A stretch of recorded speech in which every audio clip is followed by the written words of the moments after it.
Hello, everyone, and welcome back to a very special episode of ThreadTalk, episode 92, The Life of a Showgirl. What do you mean? I mean, the life of a Redditor. Yeah, if you Of know. course. If you know, you know. Hashtag TS12. TS frickin' 12, guys. And also, when you just said this is episode 92. Yep. What does that mean? What's that reference? What's that number mean? No, it doesn't actually mean anything for Swifties. But apparently, what's New Heights podcast? The New Heights podcast. Oh, yeah. That was the first episode I've ever seen of their podcast. And it was 92? And no. They I think they call their fans the 92 percenters. Oh, yeah. I don't know what it means. Me either. But I just like how that aligns. Does anybody know? I mean, if they listen to the New Heights podcast, maybe they do. I'm sure a quick Google search could. I have a plan. But we don't love to do that. What? I have a plan for you. Okay. So, if you guys are ThreadTalk fans, if you can go over the New Heights podcast and everybody comments, Travis Kelce do an episode of ThreadTalk.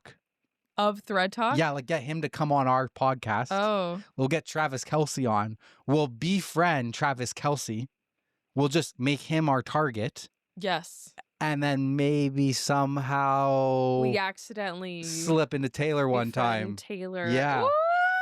Actually, better yet, what if we go to the side, we get Jason, his brother, instead of Travis. Travis, it's a big fish. Yeah, it is a big fish. Jason, I don't know much about Jason, but I know he's not Travis Kelce. Never heard of Jason Kelce of quarterback or anything. So, like, you don't hear about him like Travis. You know what I mean? Well, Travis I don't is big know time. in the football world. I don't know anything. Yeah. I think they are pretty equals in the football world. Oh, okay. I have no idea. I think so. I think Travis is just bigger right now because of Taylor. Okay, fuck. Okay, this is a bad plan. Okay. Yeah, okay. no, you're insulting him now. I'm so sorry, Jason. My bad. Like he's listening. I have another plan. They said they mentioned a thank you to like the producer or something who like edited their podcast. We need to find out who that is. Get in their DMs, befriend them. Let's do it. Invite them onto the show. Let's do it. That's our way into the circle. Let's do it. Okay. Yeah. Down. Glad we have a plan. Boom. Well, just like Taylor Swift loves a frickin' rain show. You guys. Guess what, guys? ASMR show for you guys. We're coming to you live from a winery. Somewhere in between Kamloops, BC and Salmon Arm, BC. Not exactly sure. It's like Recline Winery or something. It's on Harvest Host. Yep. Very cute here. And it's raining. All right, before we get into things, I did just want to assure all of the non-Swifties listening that this episode isn't actually about Taylor Swift.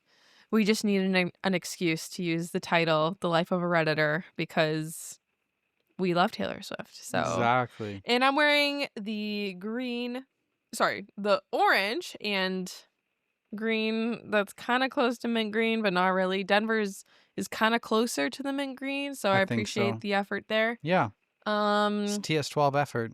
TS12, baby. I'm gonna get into like the Easter eggs and stuff and my thoughts on the whole album at the end. Oh, we're doing that? Oh yeah. I'm excited. Good. Let's go. Buckle up. Woo! Let's get into the stories though. But yeah, for today's episode, it's mostly just like a mashup of like what are Redditors doing these days, you know? Yeah, it's a no theme episode. So this is our second no theme episode. Basically. What was our last no theme episode? It's been a while. It was like episode 16. No, like 18 or something. To Yeah. theme or not to Forever. Yeah, That's that what was we called it. That was it. I think I got a couple good ones. If you guys are new here, I'm Denver. This is my beautiful wife, Teresa. Hello. The way that we like to do it is we each get a bunch of stories and we blind react to each other's stories. So I got no idea what Teresa has come my way and vice versa. She's in the dark over there. She has no idea. And it's my goal to make Teresa laugh as much as possible for the next 2 hours. So we'll do that. And then we'll do a little bit of life updates, RV travel life updates for you. It involves a goat, a really, really smelly goat. A stinky boy. But with that, let's get into the stories. Today I fucked up by eating a cookie. So I was at a farmer's market with my dog and I see a booth selling healthy cookies. There is a display case full of cookies and a poster next to the table showing health benefits of a cookie, like it being vitamin infused. Mm. As I am passing by, the woman stops me to ask if I want a sample, and I say sure. She hands me a small piece of a cookie and I start eating it. It's a little dry, but not horrible for a quote, healthy cookie. And as I continue to chat with the woman, and about 2 minutes in, she stops the conversation, gets a really concerned look on her face, and goes, "Did you just eat the cookie?" I get really confused and reply, "Yeah, you offered it to me." She replies, I wasn't offering it to you. I was offering it to your dog. Oh my, no. I look up and across the top of the tent that I neglected to previously look at. It definitely said organic dog treats. I immediately spat out the cookie and started slowly walking away without another word. And once I got a good 20 feet away, started full on sprinting back to my car, mortified. Oh, that's rough. That's not where I thought this was going. When it said vitamin infused, I don't know why my mind went to weed cookie. Oh. I was like, I shook oh, your she's head. gonna And I get was high. like, why are you shaking your head? That sucks. But I've always wondered this. What is in dog treats? Like, is it inedible Isn't for it? humans? I thought it was just like, stuff that's good for a dog in the shape of a cookie so that us dumbass humans think it's cute to give our dog a cookie, even though Yeah. it's like, this is not a freaking cookie. No, it's true, but like, is the stuff like harmful for us to eat? I don't Is know. there like bugs and stuff in there? I mean, you can eat bugs. I don't think Mm. there's anything in a dog treat that would be We harmful to can't us. eat? Yeah, I would think it's all good stuff. It's just doesn't have the same taste. Yeah. Yeah. Top comment goes, "Good to know I'm better off than that person eating dog treats. ... Just kidding. My dad and grandma eat them." Oh, interesting. Interesting confession, Will. I got a confession for you. Growing up, if anybody has dealt with horses, you guys want another horse story? I think they're over You it. guys want another horse story? I promise this one doesn't have to do with breeding horses. But we would feed horses grain, and they're like these little compressed pellets that are like about the size, slightly bigger than the gabapentin that we've been giving Luna, the new ones. Okay. They're about that size for like one pellet, and they're just like, it's grain. It's all the nutrients and stuff compressed into a pellet so that the horses can eat it. Interesting. I would eat that shit as a kid. I'm like 10. And my mom and my sisters would be like looking at me like, what the fuck is wrong with you? I'm like, Didn't stop you? it's really not that bad. It's actually not that bad. It tastes all right. It wasn't like licorice or anything, but it wasn't terrible. It was grainy. But is it bad to eat? No, it's fine. It wasn't bad. There's Okay. nothing that animals is like would be good for animals but bad for humans. Like it's vice versa. I don't It's just actually know. it's not a 3-course meal. It's like all the nutrients you need packed into a small thing as possible to make Well- it easy to feed animals. Okay, I don't know about treats specifically, but like, for example, like we have like raw chicken.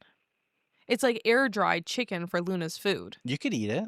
No, I don't think so. I don't think that's. What about the tubes? Okay, we that's- can't eat no, that. It's that's- raw chicken. I guess their stomachs are a little bit different with that for raw chicken versus us. Yeah, like that's what I'm wondering. Like, is it actually not healthy? You know what? You might be onto something. Yeah, I think I am. Okay. I'm still thinking about the grain. Uh, Brings sounds me back. yummy. Childhood memories. All right, me. Over to you. All right. I am thirsty. Gonna try out the Twisties Peach Cottage Springs drinks. Ooh la la la Cottage- la. Cottage Springs has had us set up since we left on this RV journey, and I'm still not over that care package. I still got some left. Oh, that's nice. I like how I can retwist the cap, Mm-hmm. close it. No spills over here. This is a no spill zone. Love that. Am I the asshole for not waking up a tourist who overslept and missed the day trip she paid for? Hi guys, I'm 21 female, a Bulgarian tour guide who accompanies groups to Sicily. On a recent trip, one woman who was traveling alone, mid-30s, was consistently oversleeping. The first day after we arrived, we had a day trip to Etna and Taormina, for which we depart at 8 a.m., as we do all other day tours. I make sure that all tourists are informed of the departure times on the bus the day before, and they also have my number to call in case they forget so I can remind them. They also have printed out pamphlets with the schedule made by the travel agency that I hand out that has the times of departure on it. All of the group was on time except one woman. She was late by 10 minutes, which, okay, maybe she got caught up in something and was late. I excused it, then mentioned to the whole bus on the mic that I do not tolerate lateness beyond 15 minutes, at most, in case of emergency like a forgotten possession, and that I must always be called and informed in case someone is running late. Trip went by okay otherwise. The next day, the same tourist was late again, by 25 minutes, almost an entire half hour. I called her twice to no answer, and we were just about to leave without her when she came out running and got on the bus. She got lucky as a receptionist of the hotel asked me about a missing piece of info on the rooming list and earned her some time. I reminded everyone again that I will not be waiting anymore for late tourists in the morning, and waking up on time is their responsibility. When we came back that evening, she asked me if I could make sure to wake her up on time. I reminded her a third time that it's not my responsibility for waking people up. Everyone gets a printed itinerary with departure times, and I announce everything the day before. She kept saying, No, just knock on my door if I'm not out by 8:15. And I kept repeating, I really can't do that for everyone. Please set an alarm. Well, on the day we were visiting Syracuse, she didn't show up. I waited 15 minutes after the supposed departure time, called her twice to no response, then left with the bus and the rest of the group. She called me in a panic about an hour later, asking where we were. I explained the situation calmly. She got angry and said that I had one job and that I cheated her out of the money she paid to go on that day trip. She missed the whole day trip and was furious the next day. Later, she told the rest of the group that I abandoned her and also called my agency, leaving a bad review about me. Am I the asshole for not personally waking up a grown woman despite warning her multiple times I wouldn't? Bro, an hour later? Like, come on. If you were like 5 minutes later, like, maybe. You still don't really have a leg to stand on. What I don't understand is, like, how do you voluntarily spend your money? This is my hard-earned money. I worked hard to create this income, to pay for this vacation, to do the day trip and everything. How do I not set my own alarm? It's 2025. You don't really have an excuse. Take a look at Teresa's phone with her alarms, and she has like alarm slots for every 5 minutes. So like she can just turn on and off which time she wants to get up in the morning. So if like this was such an issue for her to get up, like you could go onto Teresa's phone and just select 6:55, 7, 7:05, 7:10, 7:15, blah, blah, blah. And you can set an alarm to go off every 5 minutes until you wake up. And you can go into each of those alarms and you can change them to different ringtones and songs so that eventually something will get you up. If you have a problem, you need to set an alarm. It is not this person's responsibility. And they said, I'm not doing that. You need to set an alarm. Yep, she warned her. You got warned. I could not imagine being a grown woman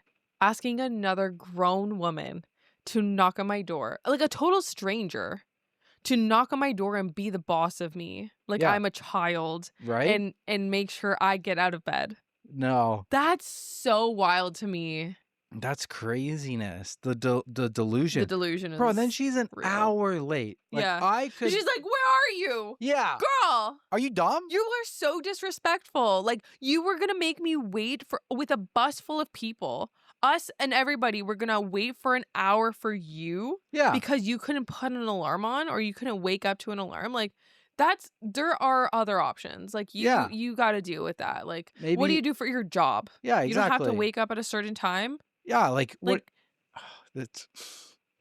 I remember seeing a TikTok one time, and it was like really young person talking about how they're time blind, and how they can't set an alarm. They can't be on time for work because they're time blind. what does that mean? It just sounded like a bunch of bullshit. It's like, I don't know how to look at a clock. I don't know how to make sure I'm on time. I don't know. I was a TikTok trend, I think, or A something. trend? I don't know if it was a trend, but I saw it on TikTok, and I was like, is this bait click? Is this bait click? But that's what this reminds me of. Clickbait. That's what I meant. Jesus Christ. That's what this reminds me of, because like, how are you time blind? How are you that dumb that you don't know how to get to work on time? I do think people have issues where they like sleep through their alarms. Sure. But I think there are other. Listen, I paid for something. I have something very important. I'm going to set enough alarms that I will make sure that I get up. Exactly. If I have a decent hard time waking up, I'm going to set an alarm every 5 minutes. If I have a harder time than that, I'm going to set an alarm every 2 minutes. If I have a harder time, I'm going to set an alarm every minute to a different ringtone to the point where I'm driven insane. But hey, at least I woke up. I think there are actually like alarms that will vibrate or something. Like there are other alternatives that you can do. Well, like you could hit snooze. Here's a life hack for you. Take your phone, put your alarms on it, and then put your phone on the other side of your hotel room. Don't put it on your nightstand. That won't wake her up. No, it does. You still hear it, but at least you have to get up and out of bed to snooze it. Because if it's on your nightstand and you wake up and you're like, ugh, and you hit we don't snooze. know if the issue is snoozing though. I'm assuming some people don't hear their alarms is what I'm saying. Okay, but I'm saying if your issue is that you hear it and you hit snooze and you go back to bed, you're like, oh yeah, the alarm woke me up and then I snoozed it and I fucked myself. If that's your issue, put your phone on the other side of the hotel room. Yeah. If you don't hear the alarm, you know what I used to do? Oh my God. When I was a kid in like high school or whatever, back when there was no AirPods and it was wired, I would put headphones in my ear and I'd sleep with cabled wired headphones in my ear. What the hell? So my alarm went off in my ear in the morning. How did they stay intact? Sometimes it didn't. That's actually setting you up for failure, because what if you lost both of the headphones in the middle of the night? That is dumb. I was more worried about like, what if I like choked myself while I was sleeping? Well, that too, yeah. Never happened though. I'm glad you're still here with us. I slept like a Japanese princess. What? Okay, I watched this show one time where like they were made to like sleep perfectly on their back, and instead of a pillow, they had like a 2-inch little wood thing for the back of their head to rest on. And if they rolled over in the middle of their sleep, they failed the test. The test was to like sleep like Sleeping Beauty, like perfectly still. Like they weren't allowed to move at all. They're like just had to be tight. And if they rolled their head off this little tiny block, you fail. Interesting. Yeah, I don't know. I think it was some kind of weird movie I watched one time. That was a while ago. Never heard of that. Yeah. If anybody knows what I'm talking about, let me know that I'm not alone. Anyways, top comment. This woman could have also requested a wake-up call from her hotel. You can do that? Yeah, That's a thing? You can. See, I didn't even know that was a thing. Because we have technology. Because I have an iPhone or a smartphone that has an alarm on it. Like that sounds like something from the 60s, 70s, 90s. I think that would have died around 2000. But that's also like if her issue is that she cannot hear the alarm and you want someone to knock on your door, get the freaking hotel to do it. How can you hear the knock on the door or the phone ringing and you can't hear your alarm? Change the song on your alarm. Turn your volume up. Get a different alarm. I don't know. That's what I mean. Like there's so many different solutions here. Yeah, like if you're a heavy sleeper, get one of those like super annoying, like cosmically funny alarms that are like, what the What's the one alarm that I set on the remember I changed the song to something. You have so many. I think it was church bells. Disgustingly brutal. Yeah. Oh my God, the church bells. I put like I hear it in my head. Like the worst rap song I'd ever heard. I put that as like one of my ringtones, and it gets me up every time. Teresa hates my alarms. Do you know what? Just like the classic alarm, the classic iPhone one. Have you enjoyed not having to hear my alarm on Saturday mornings anymore? Yes, it's really fucking nice. Yeah. Almost forget that you had to wake up every Saturday morning when I got up to go to work. Yeah. Oh. There's a light at the end of the tunnel, guys. If you don't like going to work on Saturdays, it will end eventually one day. Light at the end of the tunnel. You got this. Start a podcast. All right, there's a short edit here that says, I talked to my manager today. I was so nervous at first because I was already tired of this whole shenanigan and didn't want to spend ages defending myself. So I went to him first and explained the situation before he approached me. He told me, word for word, "Hun, I deleted that bullshit from my email as soon as I read it. LOL, an icon. They'll remove the bad review." Yeah, excellent. See, there's nothing, she didn't do anything wrong. No big deal. We love a reasonable manager. Yeah, absolutely. All right, back to me. Am I the asshole for still getting on a flight home when my two young coworkers I was traveling with weren't at the airport yet and were obviously going to miss it? Ooh. This past week, I was presented with an industry award in Nashville that an agency partner nominated me for. I am a director at my company. My company decided to send two junior level employees to the event as well because they thought it'd be a good experience for them. A specialist who has been with us for a little over a year, 25 female, first job out of college, and a summer intern, 21 female, and a rising senior. They are not on my team. They report up through separate VPs, and I have very limited slash no interaction with them in my daily work life. They were very excited to be going. This was going to be the specialist's first time on a plane. Lots of Teams chats asking what to wear, etc. We were flying in on Thursday morning and leaving Friday evening, so it was a very short trip. But I tried to help share info about the event, types of attendees, awards reception slash presentation, Thursday night with a country western theme. Then I was speaking on a panel Friday morning. There was so much I could say, but I'll try to highlight key points. The specialist barely made the Thursday AM flight because she doesn't have a real ID and had to do extra screening. She had no idea what a real ID was or the basic rules of flying, liquid restrictions, etc. She was very upset that they made her throw away some of her skincare that was over 3 ounces. Thursday night was the country western theme, and while a majority of the people were there in business casual, the intern showed up in a bandana tube top, micro skirt, and cowboy boots and a cowboy hat. Yikes. I pulled her aside and asked if she wanted to run upstairs and change since it was still a business event. But she said she was fine and she thought she looked cute and on theme. After the ceremony, I invited them to join me with some colleagues I knew from other companies in the hotel bar, but they told me that they want to, quote, check out Broadway. I made a face and say this would be a good networking opportunity, and they made, quote, come on, mom, jokes. So I tell them to be safe and remind them the time and location of the first session the next day. I text them around 11 p.m. that I hope they got back safe. No response. I went to bed. Text them the next morning offering to meet them for coffee before morning sessions. No response. No idea if they actually attended any sessions or saw my panel, but I did find them in the hotel lobby afterwards looking incredibly hungover. We have about 2 hours after the event is over and before we need to get to the airport. I invite them to a late lunch with our agency partners. They decline because they want to go to the Country Music Hall of Fame. Again, I make a face and say, I don't know if they'll have time, and I think it would be a good opportunity for them to spend some time with our agency. They act like I'm the wet blanket, so I tell them I'm leaving for the airport from the hotel at 4 p.m. sharp and to meet me in the lobby so that we can share a lift. I text them at 3:45 that the lift is arriving in 15 minutes. No response. I text them that the lift has arrived and I'm leaving for the airport. No response. I text them when I get to the airport and tell them security line is long. Neither of them had pre-checked, but still, no response. I then text them when I get to the gate to please give me some sign of life. Intern sends some short response about 10 minutes later, quote, in lift, there's traffic.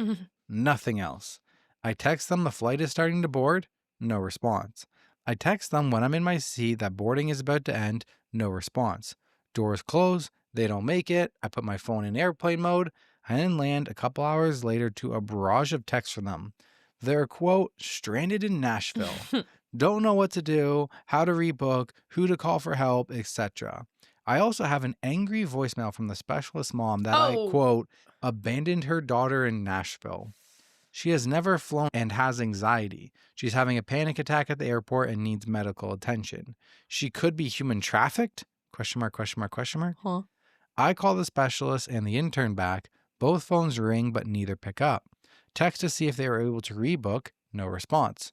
Forward them email with our business travel info with after hours contacts and text them that I sent the email. No response. Texted an hour or so later to see if they were okay. No response. Did not call the mom back. Also, I have a text from their director. I don't know her very well. Just started with the company a couple weeks ago. Asking what was going on. I sent her a brief overview and screenshots of all my unanswered texts to them from earlier in the day, along with the transcripts of the voicemail I got from the mom. She acknowledges my response, but no further dialogue. Now I get an invite for a Monday morning meeting from that director with their VP and our C-suite leader. My VP is on PTO. I feel like these were adults. I was communicative, and ultimately, I'm not responsible for their decisions. But you tell me, am I the asshole here? Nary an asshole in sight. Nary? Nary? Except the two girls. Okay, this is seeming like a high school trip to them. It's seeming like he is the guardian, the person responsible, in their eyes at least. Like, you're on a work trip. You're on a work trip and you're an adult. Yeah. There is nobody babysitting you any longer. Like, once you're in the corporate world and you get invited on a corporate trip, Yeah. you're on your own, kid. When I was at Lexus, These Swifties like that. Sorry. when I was at Lexus, I got sent to 3 days training. I hated that. It was terrible. Like, they got the hotel room and everything. Do you think I ditched the training to go check out something? Go sightseeing? Yeah. I was there for every single session because I'm on a work trip. Yeah. You're getting paid. You do the work. Not the mom calling him too. Oh my God. That's so Bro. embarrassing. Not the girl coming down to a business meeting in a bandana tube top, a micro skirt with the cowboy boots and cowboy hat, like she's going out to a cowboy bar. Like, I could maybe excuse that. Maybe. But the reaction of him being like, no, like, let's go change. This is a work event. And her being like, oh, no, it's fine. No. Dude, I remember starting my first corporate job and asking everybody, like, what is the attire? Like, I needed to make sure that I was overdressed and overprepared and not underdressed and under casual. You know what I mean? So I don't understand these people who have like this lack of self-awareness or like care. So there is a comment that says they make come on mom jokes. OP is the woman. Oh, OP is a woman. Oh, OP is a so woman. sorry. That is the sexism in me. Oh, fuck. Why did I think? I hate that. I hate Usually that. you do the opposite. I know. I hate that I did that, actually. What was it, babe? Was it corporate job? The director. Oh my God, that's so bad. That's so bad. I hate that about myself. Yeah. Okay. She ate. She slayed. And honestly, she did her best. She freaking did more than I would have done. I was just about to say, she texted way more than I would have done. Like, no way. I am not a babysitter. I'm not here to babysit. Like, I am also here on a work event. She texted them 15 minutes before the lift got there, texted them when the lift arrived, texted them when that she's leaving for the airport, texted them when she was at the airport. Bro, I would have texted you that, hey, the lift is coming in 15 minutes. That's the last text you get from me until you reply. Yeah. I am not a over texter. I will text you once. Exactly. If you haven't replied, you're not getting another text message. Yeah, because you'll see it when you see it. If you haven't replied, then you haven't seen it. In my eyes, that's how it works. Like, exactly. No, this is.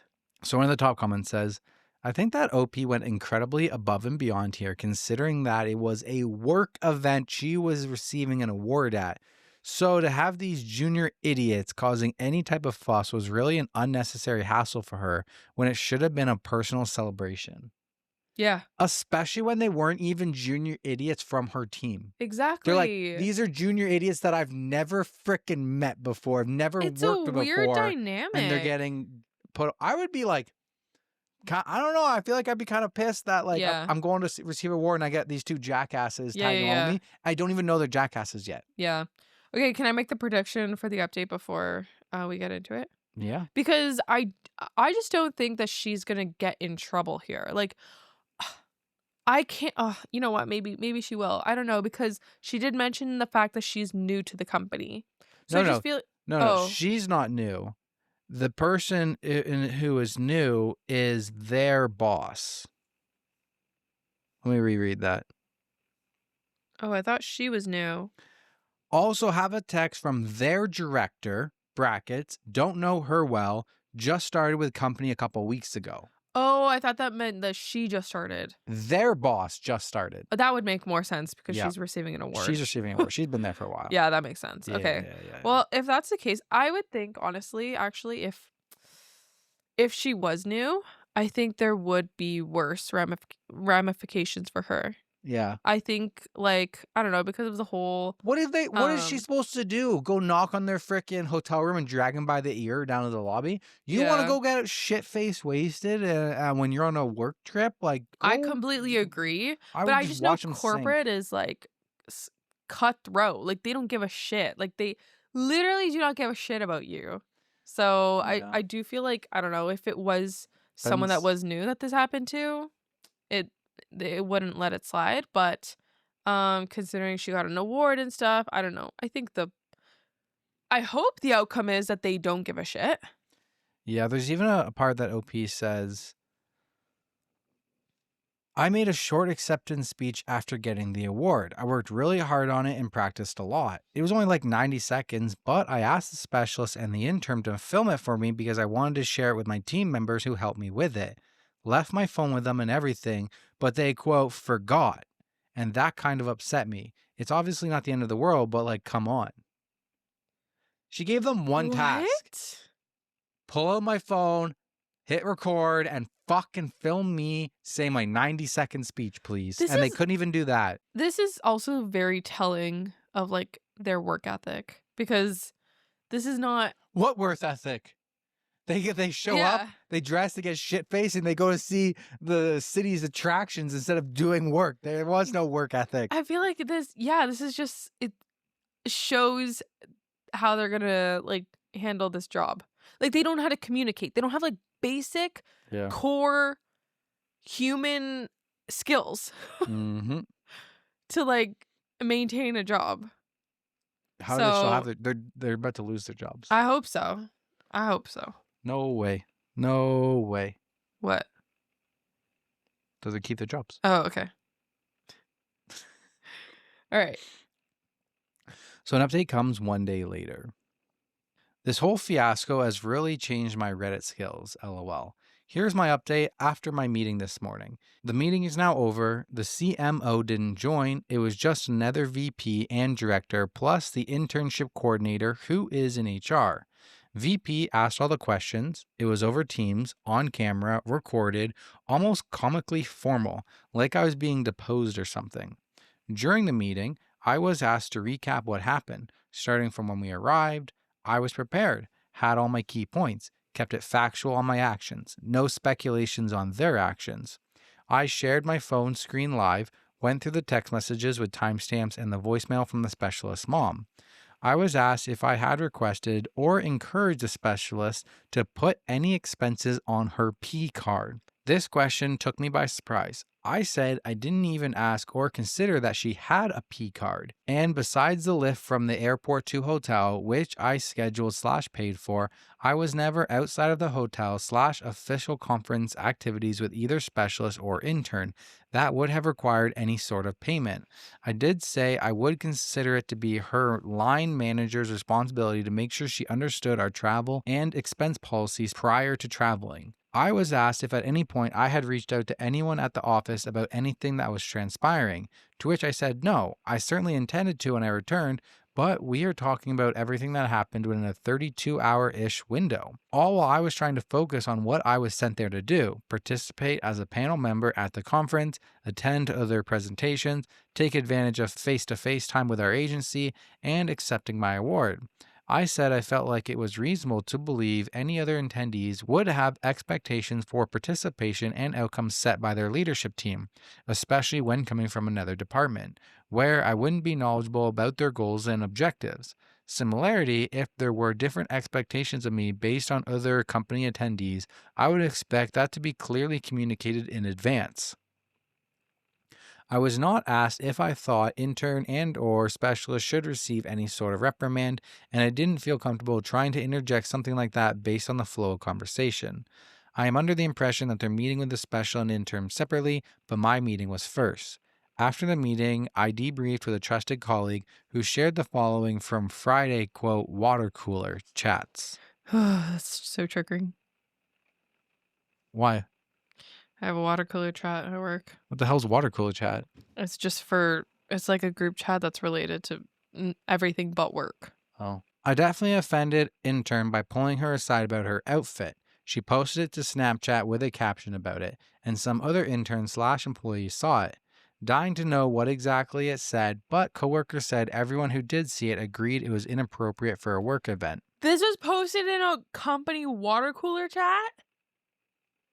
I think she posted on Snapchat and people were talking about it in the water cooler chat. Wait, yes, yeah, but that's crazy. That's like my company water cooler chat has all 700 employees. I don't understand what a water cooler is, but okay.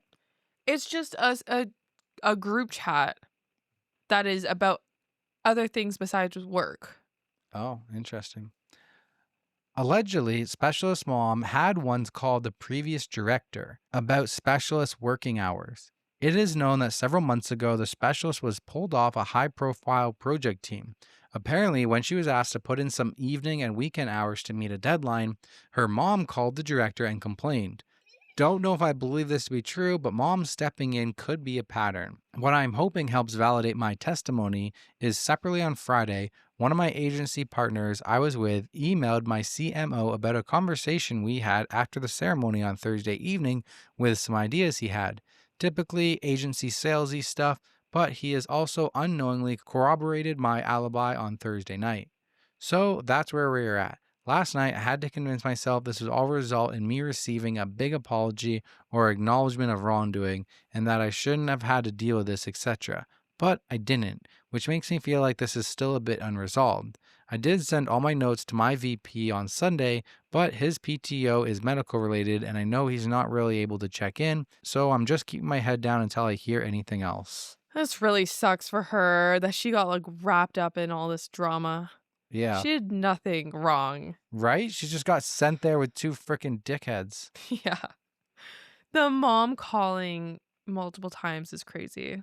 That's insane. Well, I don't know if That's she did so multiple embarrassing. times. Just one email or one voicemail. That's crazy. The voicemail and then about the overtime. Yeah. Well, yeah. Multiple times to the company, not to her. Yeah. Okay, but question. How did the mom even get her phone number? Her kid would have had to be like, here's my boss's phone number. Yeah, I was going to say like this is embarrassing for the kid, but also, yeah, you're right. She would have had to. I would also think it's all the mom, because if I'm somebody, like I'm a kid, right? I don't know jack shit. I know what my mommy tells me. Mommy tells me this, I do this. Mommy says jump, I jump. So I would say I missed my flight. And then I call my mommy. Mom, I missed my flight. What do I do, mommy? And she's like, what do you mean you missed your flight? You're like, I tried to call my boss. I don't know. I think I missed my flight. Well, give me your boss's number. Okay, mommy, here's my boss's number. And mommy goes, dial tone, ding, ding, ding, ding, ding. How dare you treat my daughter like this? That's how I envision the conversation. Yeah. I doubt the kid was like, mommy, can you call my boss and complain and leave him a voicemail, please? I know, but I feel like either the way, mom, it's still bad. Oh, it's still terrible. But I think it's more of the mom was like, yo, what? Give me your boss's number. Not the kid being like, mom, can you call my boss? I think it's 100% like if you have the audacity to call your kid's boss, you ask for that phone number. Yeah, I think so too. Not that it really matters. It doesn't really, no. It still doesn't change anything. So there's another update that comes in. This will be my final update. It's probably not going to be as juicy as you want it to be, but hopefully it provides some level of closure to this whole thing. This post will still be long because I generally have a problem with brevity and have big feelings about this whole experience. Here are some things I want to say. I bolded the topic so you can choose what interests you. Was I actually doxxed?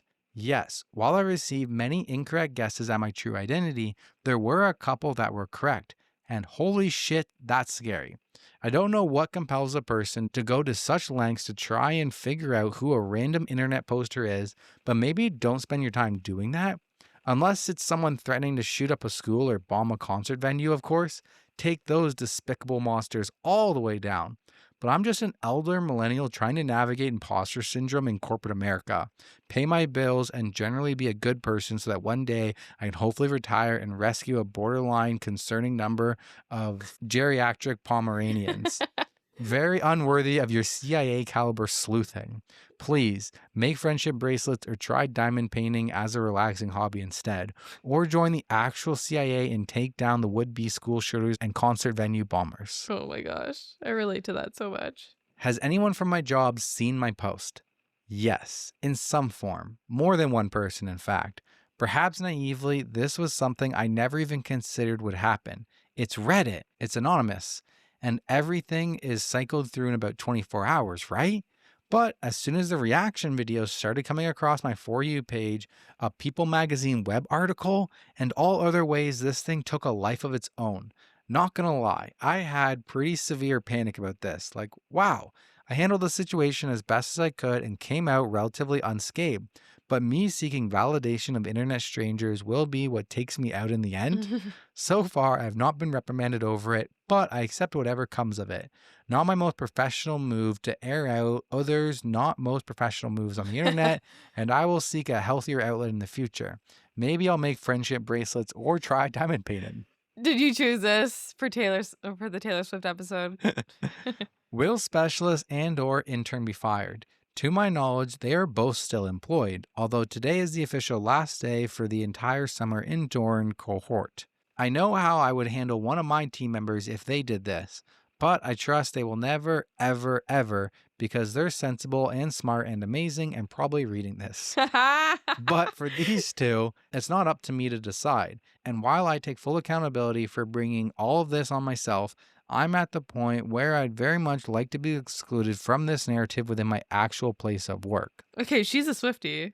In conclusion, Sorry. Why are you just going to graze over that? what do you mean? Yeah, exactly. Why didn't you ask me what I mean? I don't know. Friendship bracelets. I thought it was what you talked about. She would like to be excluded from this narrative. That's Taylor Swift said that. Oh, okay.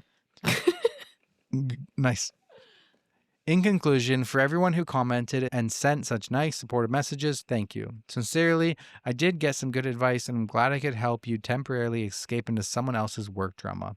Provide HR training material for new employees on travel policies, and maybe validate that whatever you did on your first work trip that creeps into your brain when you're trying to fall asleep at night actually wasn't that bad. I took the rest of the week off, which may seem like an overreaction, but sometimes weird stuff impacts you in ways you're unprepared for.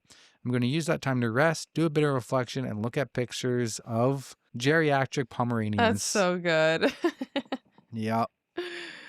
Oh my gosh. I love her vibe. Yeah. I hope everything goes well for her. I think she's good. But like, can you imagine you like post something on Reddit that blows up so much No. that like other people from work read it and they're like, I wouldn't be able to show my face again. that would be tough. Yeah. That would be tough. I mean, honestly, I don't even know how you show your face at work with people at your work knowing that we have a podcast. I don't know how you do that. It's not ideal. No, right? Not under optimal conditions. Yes. All right. Over to you. Me. The rain is coming down, guys. You liking it? ASMR. Yes. That's not ASMR. Okay. Am I the asshole for putting a stop to my 12-year-old daughter's period party? Let me set the stage. My wife and I, 43 male, 42 female, have 2 daughters, 7 years apart. 19-year-old was at college in a different state when this happened. Girls are very young, 19-year-old is outgoing, even extroverted. Loves meeting new people, trying new things, etc. 12-year-old is shy, a homebody, finds things she's comfortable with and sticks with them. In fairness, 19-year-old was kind of like this until she was 16 or so. Maybe it's genetic. Couple months ago, 12-year-old comes to me in my home office, obviously upset. Stammers a bit, then manages to tell me that she just got her first period. I play the supportive dad, comfort her, and get her a box of sanitary pads my wife had bought earlier in the year, guessing this was going to happen sooner or later, and go over to the instructions with her. She goes into the bathroom, does what she has to do, thanks me for my help. I got her some ice cream and Midol, told her there was nothing to be embarrassed about, and she could always come to me for anything. Wife gets home later that day. 12-year-old tells her what happened. Mom, I don't know what happened. She said she got her first period. I told her Wife starts crying. My little girl is growing up, etc. Then asks who should be invited to the period party, which I only knew of from listening to Bert Kreischer. Kreischer. I don't know. The fuck is that? I don't know. The fuck is that fucking guy? Are you Googling it? Bert. You say Bert or Brett? I got it. Bert. He's a comedian. Probably made a joke about this. If they were a thing when our 19-year-old started, she never asked for one. 12-year-old immediately closes off, says she doesn't want a PP, aka period party, doesn't want anyone to know. Wife tries to talk to her some more, but 12-year-old ignores her and goes to her room. Wife tries to enlist my aid in changing her mind, but I tell her, she said she didn't want one, don't worry about it. 2 days later, I get home from running errands, and before I can even make it to the stairs, 12-year-old runs up to me and asks if she can do her homework in my office. I'm confused, but yeah, sure, and she bolts upstairs. At this point, I started to suspect what was going on and walked into the living room to find my wife had not only decorated like something which wouldn't have looked out of place on my super sweet 16. Love that show. What is that? It's like that MTV show. The 16-year-olds got cars and a big party. Oh, okay, I never watched that. What? But there were several family friends, all women, and a few I recognized as neighborhood mothers. I beckon wife into the hall. She asks where 12-year-old is, and I tell her she wanted to do homework in my office. She rolls her eyes and starts to move past me, but I step in front of her. Me. What are you doing? Wife. Going to get 12-year-old. It's her party. Me. She told you specifically she didn't want the party. Wife. Oh, she didn't mean that. This is an important time for a girl. She needs to know not to be ashamed of her body. Me. She's not. I already explained things to her. She just doesn't want to talk about it more. Wife. I don't expect you to understand. This is just for women. She actually tried to push past me, but I stepped into the doorway and completely blocked her. Wife. What's wrong with you? Me. What's wrong with you? You know how shy 12-year-old is. You knew she didn't want to do something like this, and you did it anyway. Wife. I told you it's for her own good. We can't let her grow up with negative attitude towards something so natural. Me. And we're not. I told you, she knows what's going on. She's getting a handle on it. She just doesn't want to talk about it with anyone else for right now. Wife. Well, it wasn't your business to tell her about it anyways. Me. You were at work. Was I supposed to ignore her for 4 hours until you got home? Wife. You could have called me. I would have come home. Me. It still would have taken you an hour. She was upset. I knew what was going on. I talked her through it. Wife. You don't know anything about it. It's never happened to you. At this point, I gave up. Point to my wife. No, I've never had a period, but I had 3 older sisters and a live-in girlfriend before my wife and I met. Plus, we've been married for almost 21 years. I'm pretty well versed. She again tries to move past me, but I don't move. Me. No. 12-year-old doesn't want this. I'm not letting you make her do it. Wife. Fine, have it your way. She goes back to the living room and tells the other ladies that period party is off because I'm being a jackass. I lose it, follow her in, and let the women know, calmly, but in no uncertain terms, that I appreciate what they wanted to do, but 12-year-old made it explicitly clear that she did not want this party, and my wife is trying to pressure her into it. Several of the moms frown at her. My wife starts to backpedal, talking about how she didn't think 12-year-old was being serious, but I ignored her and begin taking down the decorations. Everyone clears out shortly, and once the coast is clear, 12-year-old comes back downstairs. My wife gives her half-assed, in my opinion, apology again, saying she didn't think 12-year-old was serious, but 12-year-old also ignores her and just starts doing her homework in her usual place at the table. My wife was pissed at me for a week, claiming I undermined her authority as a parent, apparently by not helping her force our daughter into doing something she didn't want to do, and made her look bad in front of the neighborhood moms by telling them she'd been doing this against our daughter's wishes. So, am I the asshole? No, I mean, you're a great dad. I mean, it's Amazing dad. It's kind of a tough one because I guess I could kind of see like where mom's coming from, like not to be ashamed of the period. Is she doing it the right way? No, but I could kind of see where she's coming from This of has like the opposite effect. it is having the opposite effect. Yeah. Like maybe you have good intentions, but you're not actually listening to what your daughter wants. Maybe try to find another way to not make your daughter feel like embarrassed about it. So I can understand why you're doing it. And I do agree with the why you're doing it, but I think the how you're doing it is where you're going wrong here, and where the dad was in the perfect spot to step up. Because yeah, it's like she was probably raised where she wasn't allowed to talk about it and had to keep it Yeah. secret and don't let anybody know, and it's gross and everything like that. Where, you know, she watched some things. She watched some modern internet. She watched some other people's experiences. She watched some new age information at your fingertips with social media, and Yep. was like, this isn't something that needs to be So embarrassed taboo. about. I wish I did this with my first daughter, but now at my redemption, I can do it with my second daughter, and I can let her not have to go through the embarrassment that I went through when I was a kid. I can let her know that it's a normal thing and stuff. Yeah. But I think a period party maybe isn't the way to go about that. Maybe just openly talk more about it, Exactly. have more dialogue. Don't make it taboo to talk about it. Make it a normal thing to like talk about. Like, you don't have to hide your period, you know, that kind of stuff. Okay, but she's being contradictory when she's like talking to OP and saying he shouldn't have had that conversation with her. Yeah, that's dumb. Why not? Yeah, why not? Whoever's there. Why not? If you're saying that it shouldn't be this taboo thing and it's a natural thing, why can't he have the conversation? Exactly. That's a hypocrisy. Hypocrisy, If yeah. it's supposed to be such something to not be embarrassed about, then it doesn't matter who talks to the child about it. Exactly. The parent's a parent. Yeah, just because we're men and we've never had a period before doesn't mean we have never dealt with periods. Exactly. Like, yeah, I can't describe to my 12-year-old daughter what her body's going to feel like and what Yeah. her cramps are going to feel It's not like like. she asked him for a tutorial on how to put a tampon in. Yeah. It's like, okay, she just came to him in a time of like desperation It, where no one else was around and he just helped console her. That he, is not the worst thing ever.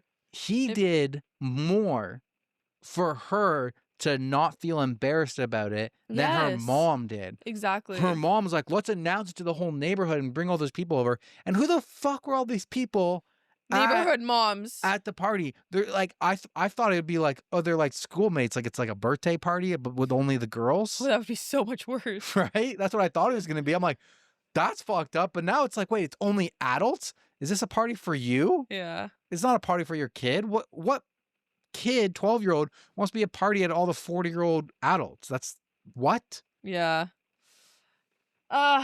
It's tough though because I do like I get the sentiment that she is trying to. The good intentions I Yeah. get, but I feel like you're missing one, the more you talk about it, the more normal and less embarrassing it is. Two, your husband helped with that. He didn't go, oh, this is something that your mom needs to take care of. Only women deal with periods. He didn't go, oh, hide this or whatever. No, he just tackled it. It's normal. We got you Mhm. pads. We're ready for this. He handled it in the most non-embarrassing way, and she couldn't even recognize that. Yeah. She's you know, it gets me too, because at the beginning he says, which I only knew from listening to Bert Kreischer, whatever his name is, which is a comedian, I think, who talks about it, which is also like maybe like the downsides of like the fucking information at your fingertips and Yeah, I social know. media and stuff is like, now you think you have to throw a period party, which is the stupidest thing I've ever heard. Yeah. But maybe that's wrong place for me to say that, because I'm not a woman, so I shouldn't have any opinion on whether it's dumb or not. But you seem to think it's dumb too, so I do. I'm validated. I think it's fair to say that. Top comment here says, not the asshole. Puberty is an awkward, embarrassing time. Having your parents shine a spotlight on every confusing milestone would be a nightmare. Imagine a first pube party or a wet dream dinner. I was just about to say, imagine I got like my first fucking little chin hair came out. Be like, oh my god, Dad, you got a fucking facial hair. Woo, let's have a party. Woo, we're looking at the wet hair. A fucking first pube party or a wet dream dinner? What the fuck? Ay, ay, ay, ay, ay. Yeah, Alright. it all comes down to the mom just not listening to the kid. You want to know how to have resentful kids that resent their parents? Don't listen to your kid. Do the Yeah. opposite of what they ask for. Exactly. Like there are times where, okay, you gotta, it's tough though, because as a parent, maybe you're a little blinded by the line because you've been through so much, 12 years plus another kid. There's probably a lot of times where like the kid doesn't necessarily want to do something, but it's your responsibility as a parent to kind of like encourage them to do that. Mm. Kid doesn't want to eat his peas at the dinner table. It's your job to like get them to eat their vegetables, get them to eat their broccoli. They're afraid of going to a new school in a new area. It's your job to encourage them that it's going to be okay. So like Mm. sometimes that maybe you can get blurred, the line can get blurred from you of like where Yeah, that like line is of like where you're encouraging parent to do something that they're uncomfortable with versus when you should be listening to them. That's, I gotta say, like if you I would actually, have an ego issue if I was a parent. I feel like if the as you're a parent, like you know, you would hype yourself up without even realizing it a lot of times, being like, "Oh, my kid's afraid to try rollerblading," and then you're like, "No, no, no, honey, I got this. I'll hold your hand. We'll do the rollerblade." And then your kid loves rollerblading. It's like, you know, I pushed my kid to do something they didn't want to do, and then they enjoyed it. Yeah, I'm the best. And then it creates situations like this where it's like, hey, maybe I should have backed down, but I Mhm. had all these other past experiences where I pushed them through it, and they were better off.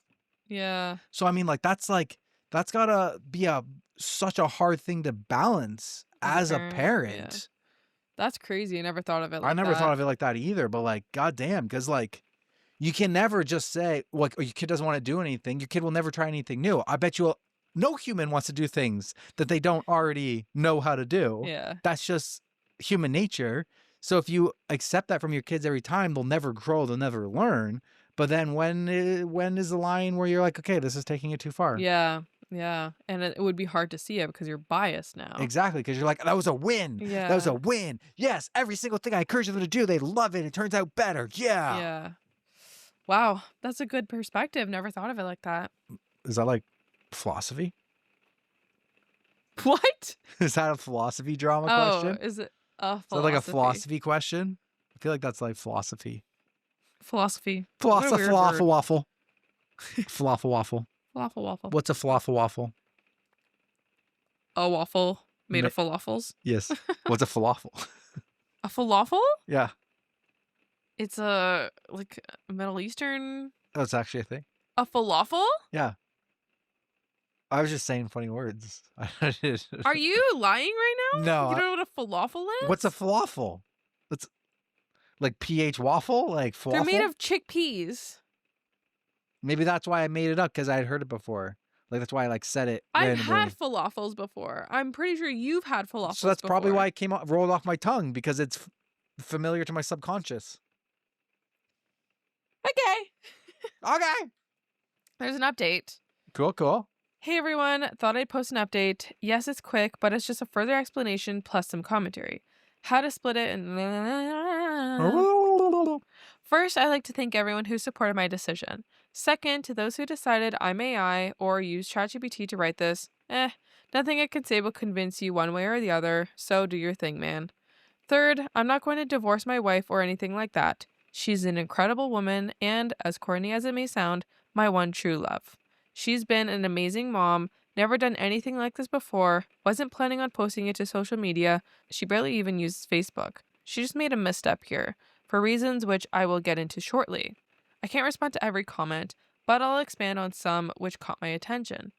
12-year-old did in fact get the talk from my wife when she turned 12, so she knew what was going to happen, but it was still something she hadn't experienced before, so it threw her a little. I emailed my two closest sisters, and they both said, in their opinions, her reaction was normal. As one of them put it, even at best, it can be a shock, regardless of whether or not you're prepared for it, because it just happens.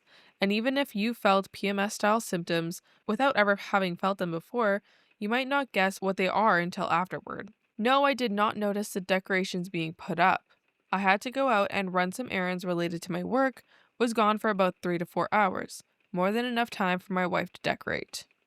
Before we had kids, wife and I agreed we would treat boys or girls the same when it came to bodily functions, i.e., we'd make sure boys would be comfortable going to her with questions or problems if I wasn't around, and vice versa.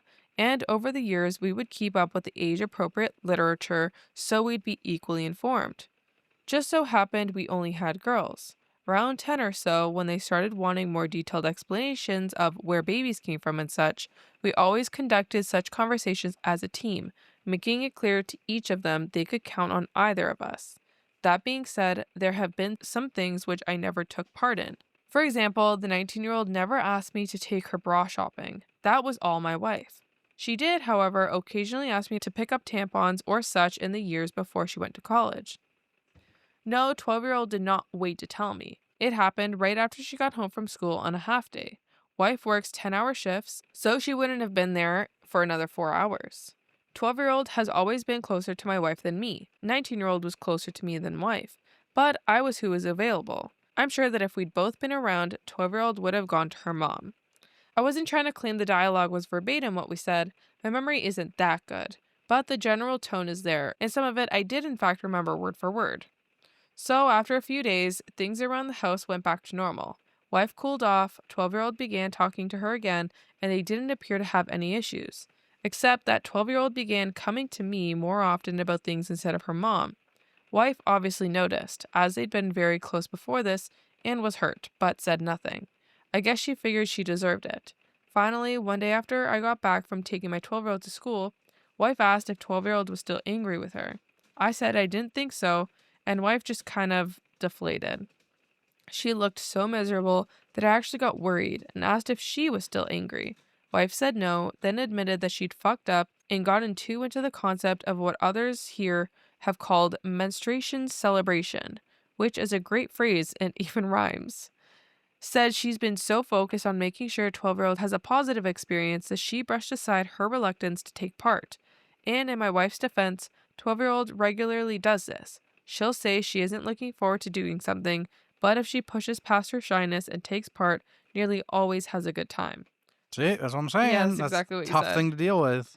So wife had thought this was just another example of 12-year-old doing that and didn't take it seriously.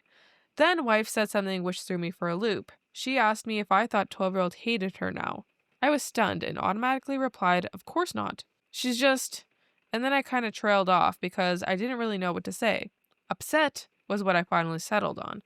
Wife was quiet, then I asked her why she'd been so insistent since she hadn't tried to do this for the 19-year-old. No drama there. 19-year-old got hers at 13 while they were out shopping. It was handled before they even left the mall. She said when 19-year-old started, it was just such a busy day that she didn't really have time to think about it, beyond, quick, let's go to the bathroom so I can help. And it wasn't until after this that wife really thought about her own first, which basically consisted of her being told virtually nothing beforehand by her emotionally manipulative mother. They've been no contact for 15 years, barely being 12 when it happened, and when she did go to her mom, only being handed a box of pads and warned not to get pregnant. Nothing more was ever said about it between them. My wife had to learn nearly everything from a friend's mother.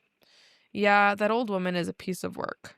Wife was determined she wouldn't behave like that towards 12-year-old when it happened, but as events show, she basically went too far in the other direction. Then she asked me what I thought she could do to fix this. I told her the truth. 12-year-old probably wasn't going to feel comfortable confiding in her again for a while, but if she really wanted to apologize, she should tell 12-year-old what she just told me. And so she did. Wife went to pick 12-year-old up from school, and when they got home, I saw they both been crying, but also seemed happier. Turned out I wasn't quite right, and 12-year-old had still been harboring some resentment towards wife for trying to push her into the period party. But after hearing wife's story, 12-year-old decided to forgive her, only asking that wife promise not to do something like that again. And 2 months later, this happened in May, things between them seemed to be back to normal. Maybe not the most exciting resolution, but I don't think 12-year-old is going to hold a grudge over this or has permanently damaged their relationship. That's good. Yeah, that's what I was saying, right? Like, she had a terrible experience with him when she was a kid, and she was trying to prevent that from happening. And exactly what they said, she kind of went too far in the opposite direction. And you know what I was just thinking is like what you said is like, why can't you apologize to your kids? And she did, and the relationship got better. All you got to do is apologize. Just take accountability. They are also humans too. Yeah. Like when you fuck up, you apologize. It Exactly. doesn't matter if it's kid or an adult. You need to apologize. Exactly. All right. Over to me. Yes. All right, I've got a joke for you. Okay. I know you love the jokes. I don't. Here's a joke for you. I used to go out with a girl who punched me in the face when she orgasmed. That's a joke? I didn't mind too much until I found out she was faking them. She was faking her orgasms? Yeah. But she punched him in the face anyways? She punched him in the face every time she orgasmed. So she never punched him in the face? No, she just Am I slow? faked orgasms and punched him in the face for no reason. Oh. Goddamn. Let me try another one. That was quite sheet. All right. One more here. Okay. What's your name, boy? Cop asked the young man. Peter, sir, he replied. Do you have a stutter? Asked the cop kindly. He answered, No, sir. My dad has a stutter, but the guy who filled out my birth certificate was an asshole. It's funny. Is it? It's okay. God damn it. Did you find that one funny for real? I did. I laughed. The top comment on that post says, another joke. A big muscular guy with a bad stutter goes to a counter in a department store and asks, what's your layaway policy? The clerk behind the counter just looks at him and says nothing. The man repeats himself. What's your layaway policy?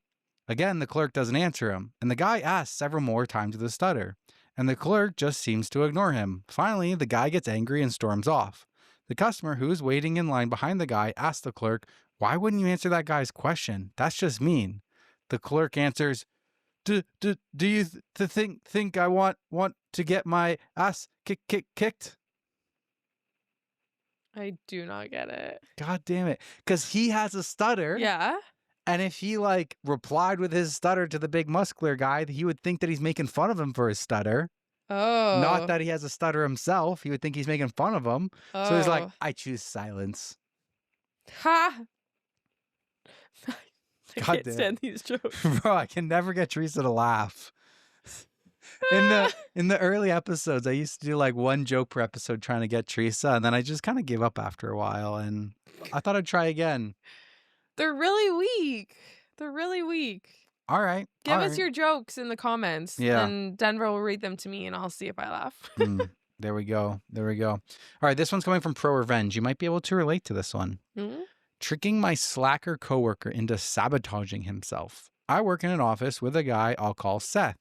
Seth is that coworker everybody knows. Lazy, always passing his work on to someone else, and somehow always getting away with it. He'll sit around on his phone or go to the bathroom every 10 minutes. He's the kind of guy who will show up late, make some lame excuse about traffic, and then disappear for lunch for 2 hours. For the past 6 months, Seth's favorite target has been me. He'll send me emails asking if I can, quote, help out with a project.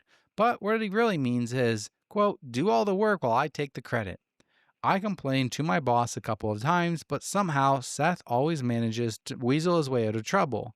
The final straw came when he passed off a major report that was due to a client in 2 days, dumping it on me last minute.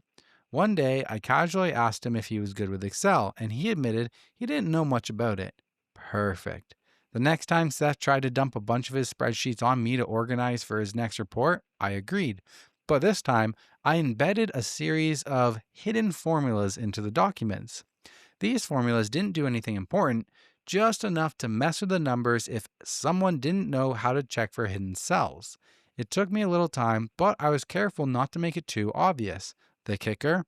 Every time Seth tried to copy and paste the data into his report, it would scramble everything just enough to be completely useless. On the day the report was due, Seth slacked off like usual, assuming I had it handled as always. When the client called, furious because the report was filled with nonsense numbers, Seth panicked. He rushed to fix it, but every time he tried to fix one part of the report, something else would break. He came to me, frantic, and asked for help. I acted confused and said, I don't know how that happened. Maybe it's a glitch. I gave him some vague advice and watched as he spent the entire day trying to salvage his mess. Our boss found out, and for once, Seth couldn't talk his way out of it. He got lambasted for screwing up such an important project and was put on temporary leave without pay. I guess he'll be doing his own work from now on. Damn. Can you relate? Who are you telling me I can relate to? I said Excel. Oh, the Excel. Okay. It said Because I was like, Excel, am hit, I and then it the was like, slacker? no, it was like Oh. Excel and like hidden cells and copying and pasting. It sounded like stuff that you might do at your job. I mean, I do work in Excel literally 8 hours a day. Yeah, so I thought Um, you could relate. if if I have a client Spreadsheets. complaining that their shit isn't working, I'm sending them this Reddit this post Why? because maybe they have hidden cells somewhere. Oh, And okay. they should take a look. I thought you were saying you did it on purpose to them, No, I wouldn't do that. right? I don't want to get fired. Yeah. Yeah. Oh, that's funny. Thank you. Well, you laughed from that. That's great. I did. All right. So just actual jokes are a no-go with Teresa, apparently. They're usually Nothing. just really like lackluster. They're lacking something. I don't know. Just do better, okay? Do better. Okay. All right. Am I the asshole for changing my niece's diaper and then saying I'd never watch her again? I am 18 male, and the people relevant here are my sister, 24 female, my niece, 1 female, and my mom, 50s female. Just 50s. Doesn't know his mom's age. My sister was over with my niece a few days ago. The 4 of us all went to lunch and it was nice. Sister then came back to the house to hang out more. My mom mentioned going to a cafe near our house for a coffee or ice cream. I said I'll pass, but my sister wanted to go. She asked me if I wouldn't mind watching my niece, and I happily said yes. Said they'd be gone no more than an hour and a half. Soon after they left, I realized my niece's diaper was dirty, so I changed her. We then went for a walk around the neighborhood and came back and started watching a movie. My mom and sister returned after 2 hours, which didn't bother me at all because I love spending time with my niece. Sister asked if she's been good, and I said yes, and I told her what we did, and also mentioned that she had pooped because I thought parents ought to know that kind of stuff about their babies. My sister was like, oh, okay, I'll go change her now. And I told her I already did, over an hour ago. She looked absolutely horrified. Said I shouldn't have done that, and I crossed a boundary. I was genuinely confused.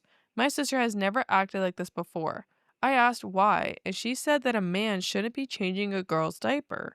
She went on to say that even her own husband, niece's dad, only changes her in emergencies. I asked if she would have rather I let her sit in a dirty diaper and she didn't respond. They left soon after this, and my sister was like, I'm not mad anymore, but ask me before doing something like that next time, okay?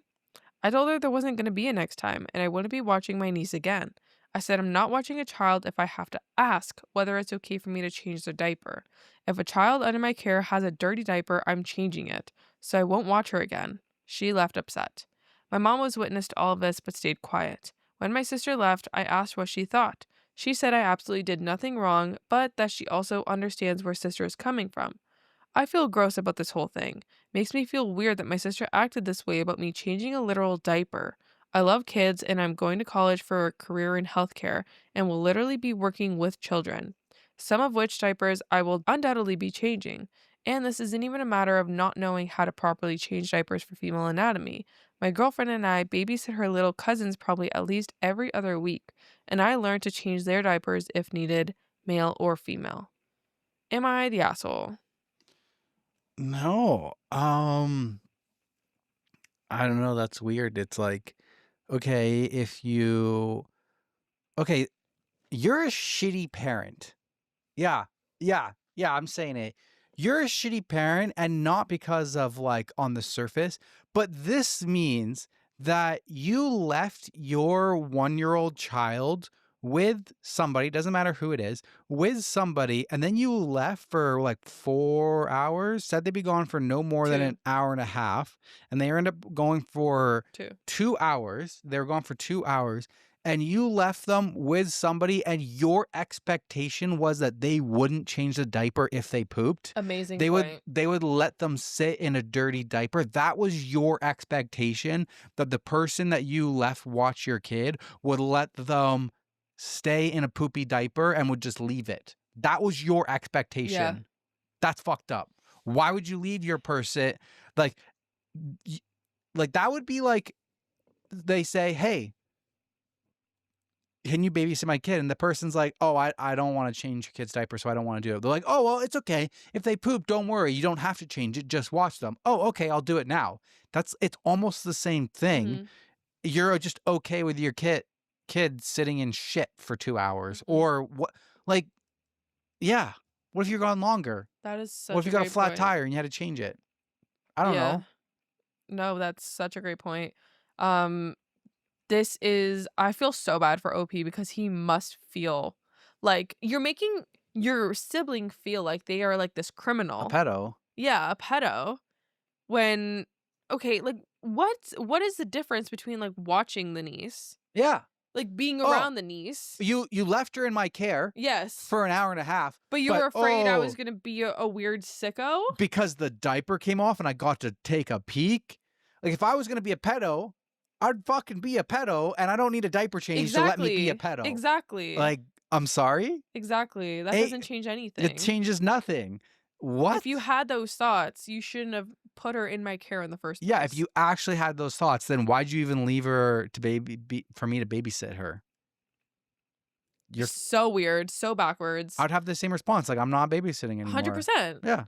I'm glad he decided that like very quickly, and he's like didn't have to stew on it and be like, wait, no.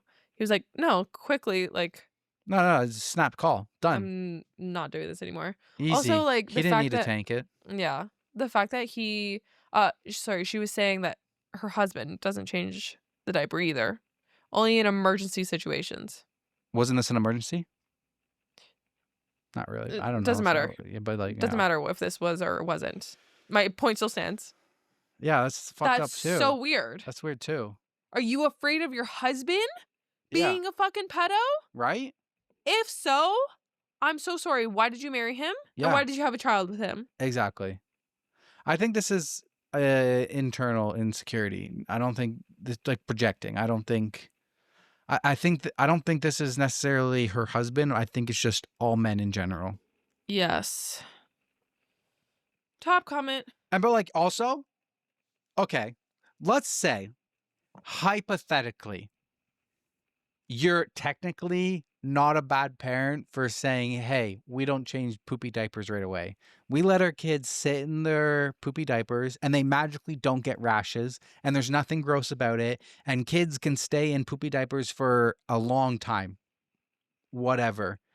You're still a shitty fucking parent for leaving your kid with somebody and not going over what the expectations are in that situation. You didn't say, hey, just so you know, some magic potion has been sprayed here and you don't need to change diapers if they get a poopy diaper. Like, you just left that person in the dark. You're just like, here's my child. Bye. Good luck. Yeah, you didn't talk about anything. You didn't talk about what to do in any kind of situation like that. So regardless of it's in a hypothetical world where it's not bad to leave them in a poopy diaper, you didn't even have that discussion. Yeah. So once again, bad parent. Agreed. Bad dog. Every way that you look at it, she's a bad parent. Top comment here says, even her husband is only allowed to change his own kid's nappy in an emergency. Your sister needs therapy, not the asshole. Plot twist. Husband gaslit brainwashed his wife into creating these values because he didn't want to change diapers. Very possible. Right? Husband's like, no, I shouldn't be looking at that. I shouldn't be looking at that. That's women's. If we had a son, I should be the one to do it. Like, you know what I mean? Yeah. It's their first kid. And then when they do have a son, well, you're the mom. Like, really, you should be doing it. Like, you know, blah, blah, blah. The husband just doesn't want to change diapers. I wouldn't put it past these men. Yeah. The fucking audacity we have. All right. Back to you. Okay. All right. I got one for you. Not a joke, please. What's Taylor Swift's favorite gaming console? What? What's Taylor Swift's favorite gaming console? Gaming console? I don't even know what a gaming console is. Xbox, PlayStation, Wii. We are never, ever, ever getting back together. That was a good one. Fuck yeah. You did it. Okay, no more jokes. Thank you. Thank you. All right. Am I the asshole for leaving my best friend's wedding halfway through? I, 25 female, have been best friends with Kara, 26 female, since we were like 13. We've been through everything: high school drama, bad breakups, moving to different cities, all of it. When she got engaged last year, I was genuinely thrilled for her. She asked me to be the maid of honor, and I said yes without even thinking. Now, here's where it gets messy. Kara met her now husband, Evan, about 3 years ago. I've never been his biggest fan, not because he's done anything terrible to me personally, but because he has this way of subtly belittling Kara in front of people. Like, she'll tell a story and he'll cut in with, "That's not how it happened," or "You're being dramatic." I've brought it up to her before, gently, and she just says, "That's how we joke." Fine, whatever. Leading up to the wedding, I was heavily involved, planning the bachelorette, running errands, making sure she ate on the day of because she was stressed as hell. The actual wedding day started off fine, but little things piled up. First, Kara's mom pulled me aside in the morning and basically told me not to outshine the bride in any way. I was wearing the dress that Kara had picked, so that threw me off. Hmm. Then, at the reception, Evan gave his speech and thanked his brother, who he said was basically the best man and the maid of honor combined. He didn't mention me at all. I laughed it off because maybe it was just nerves, but I saw a couple of people at my table give each other a look. Later, during the bouquet toss, Kara jokingly aimed it directly at her cousin instead of tossing it normally, then turned to me and said, loud enough for people to hear, "Well, you'll be single forever anyway." Eeh. Everyone laughed. I laughed too, but it kinda hurt. Ouch. The final straw was during the dancing. I was at the bar chatting with a mutual friend when Evan's brother came up and said, "Hey, Kara told me to tell you not to hog the attention on the dance floor. You're making her uncomfortable." I hadn't been dancing weird or anything, just normal wedding fun, but apparently me existing in her orbit was now a problem. I went to find Kara to ask what the deal was, but she brushed me off with, "Can we not do this right now? It's my day." At that point, I felt like I was just not wanted there. I'd spent months helping plan this wedding and paid for travel, a dress, gifts, and here I was being treated like I was crashing the party. So I told her I wasn't feeling well and left before dessert. When I got home, my phone blew up with text from Kara. At first, it was, "Where did you go?" Then, "I can't believe you ditched my wedding." And finally, "Everyone's asking where my maid of honor went. Do you know how bad this makes me look?" I explained I felt unwelcome, and she said that I was being selfish and making it about me on her wedding day. I didn't respond after that. Now, a couple of mutual friends are saying I overreacted and that weddings are stressful and people say things they don't mean. So, Reddit, am I the asshole? Mm. Why is everyone jealous of her? This is another issue where like they're projecting Right? because the mom said, "Do not outshine the bride." Does the mom How? does the mom really think that I am going to outshine the bride in a maid of honor's dress versus her being in the actual wedding dress, being the actual center of attention, and you're still worried that I'm going to outshine her? Okay, but no, I would have asked her how. How do you expect me not to outshine her, or vice versa? How do you expect me to outshine her? Yeah, I don't understand because I'm just here getting my makeup and my hair done, wearing the dress that was chosen for me. right? Tell me what to do or what not to do because I'm lost. Don't be so goddamn pretty. Exactly. That's all there is. I feel like OP is probably like a really beautiful girl. And I don't know, maybe the friend isn't like as conventionally pretty and others are jealous. Mhm. I don't know. I don't know. This is weird. And then the same thing, like, can she not dance like that? Maybe she was Um, dancing really good. Like, sometimes there's those movie scenes where everybody's in a circle and like hey, good for them. somebody comes into the middle and busts a move. Kat and Dennis at our wedding. Yeah. I want They that at killed the that wedding. shit. Yeah, like thank you for spicing up the dance floor. Literally, because Denver and I surely did not. Everybody outshined me. Literally, thank God for that. Thank God they outshined me. The last thing I want is the frickin' pressure that I had to dance all night. Right? Right? Like, no, this is so much jealousy. It's exuding, or oozing jealousy. Do you think that she went too far in leaving early though? Okay. I personally don't think I would have. Left. Yeah. Same. I get it. I get it too. And I don't blame you. And I'm actually like, rah, rah, rah. Yes, Yeah, go, I go, actually go. like Good support her. Good job on leaving early. Yes. I wouldn't be able to though. I don't think I would have. I wouldn't be able to because I'm a people pleaser. I'm not even. I don't give a fuck. But I still think I would have just like sucked it Yeah.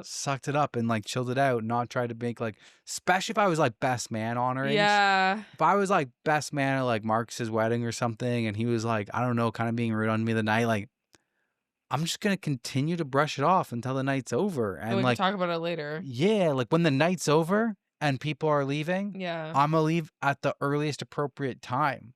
I'm not dipping out before dessert. So because it also makes her look bad too, because all of like the bride's family and friends are like, oh, where's your maid of honor? Yeah. And now they're all getting like a one-sided perspective of like, oh, the maid of honor left early, why would she do that? And the bride's probably like, I don't know, I feel a little bit jaded now. Yeah. And it makes OP look bad. Yeah. So like, I don't know, I personally wouldn't want all the attention on me. Like leaving brings attention. Right?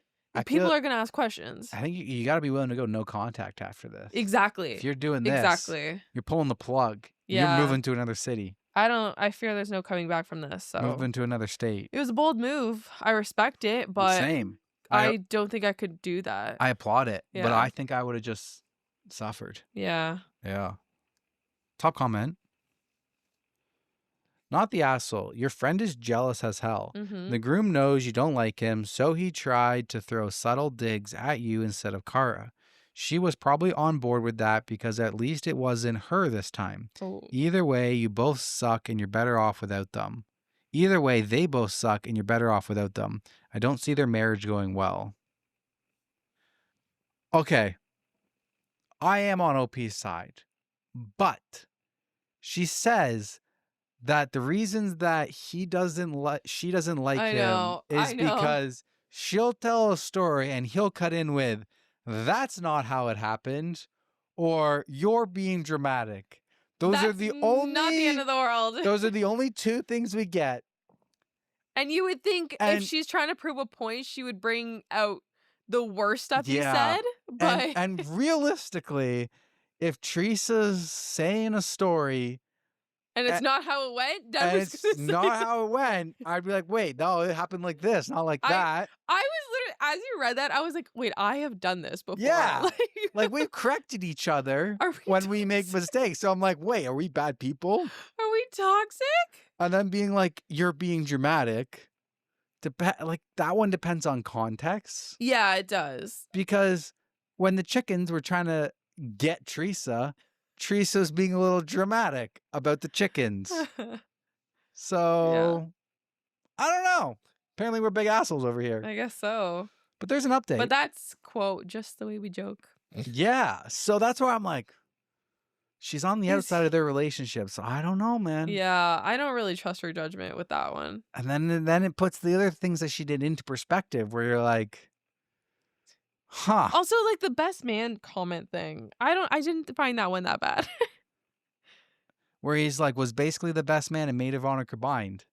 That's not, I don't think that's a jab at her. I think that just means like he's filling big shoes. Like he's basically doing two roles in one. Like, and like, okay, she planned a lot for the wedding, but like, what if he did a lot too on the guy's side? Yeah. There's things that she didn't have to do. Like he could have, I don't know. It's a little rude to say maid of honor combined. I don't know. It's like I don't know, because it does kind of makes her seem like she did nothing.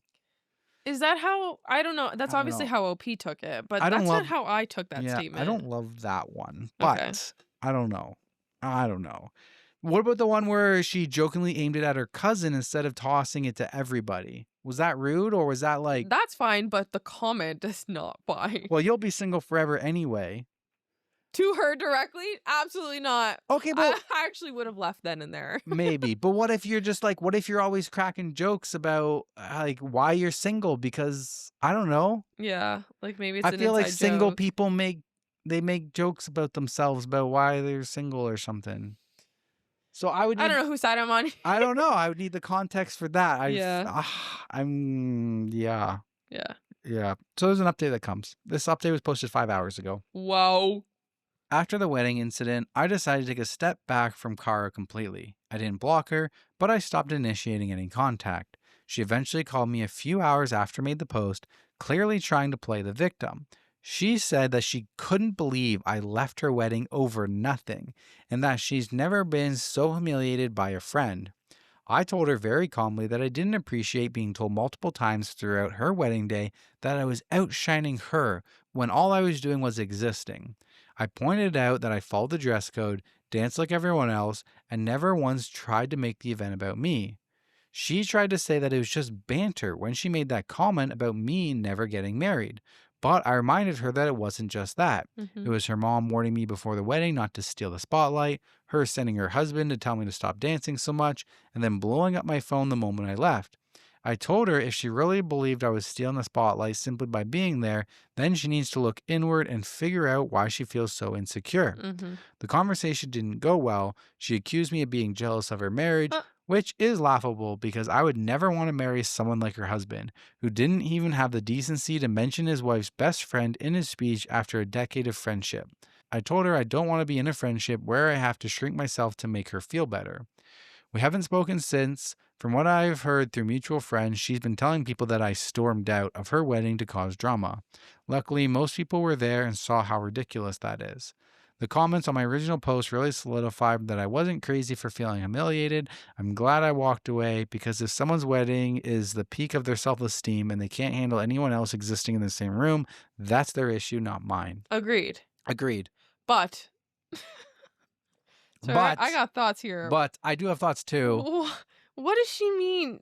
She's talking about the husband. Where is it? I would never want to marry someone like her husband who didn't even have the decency to mention his wife's best friend in his speech after a decade of friendship.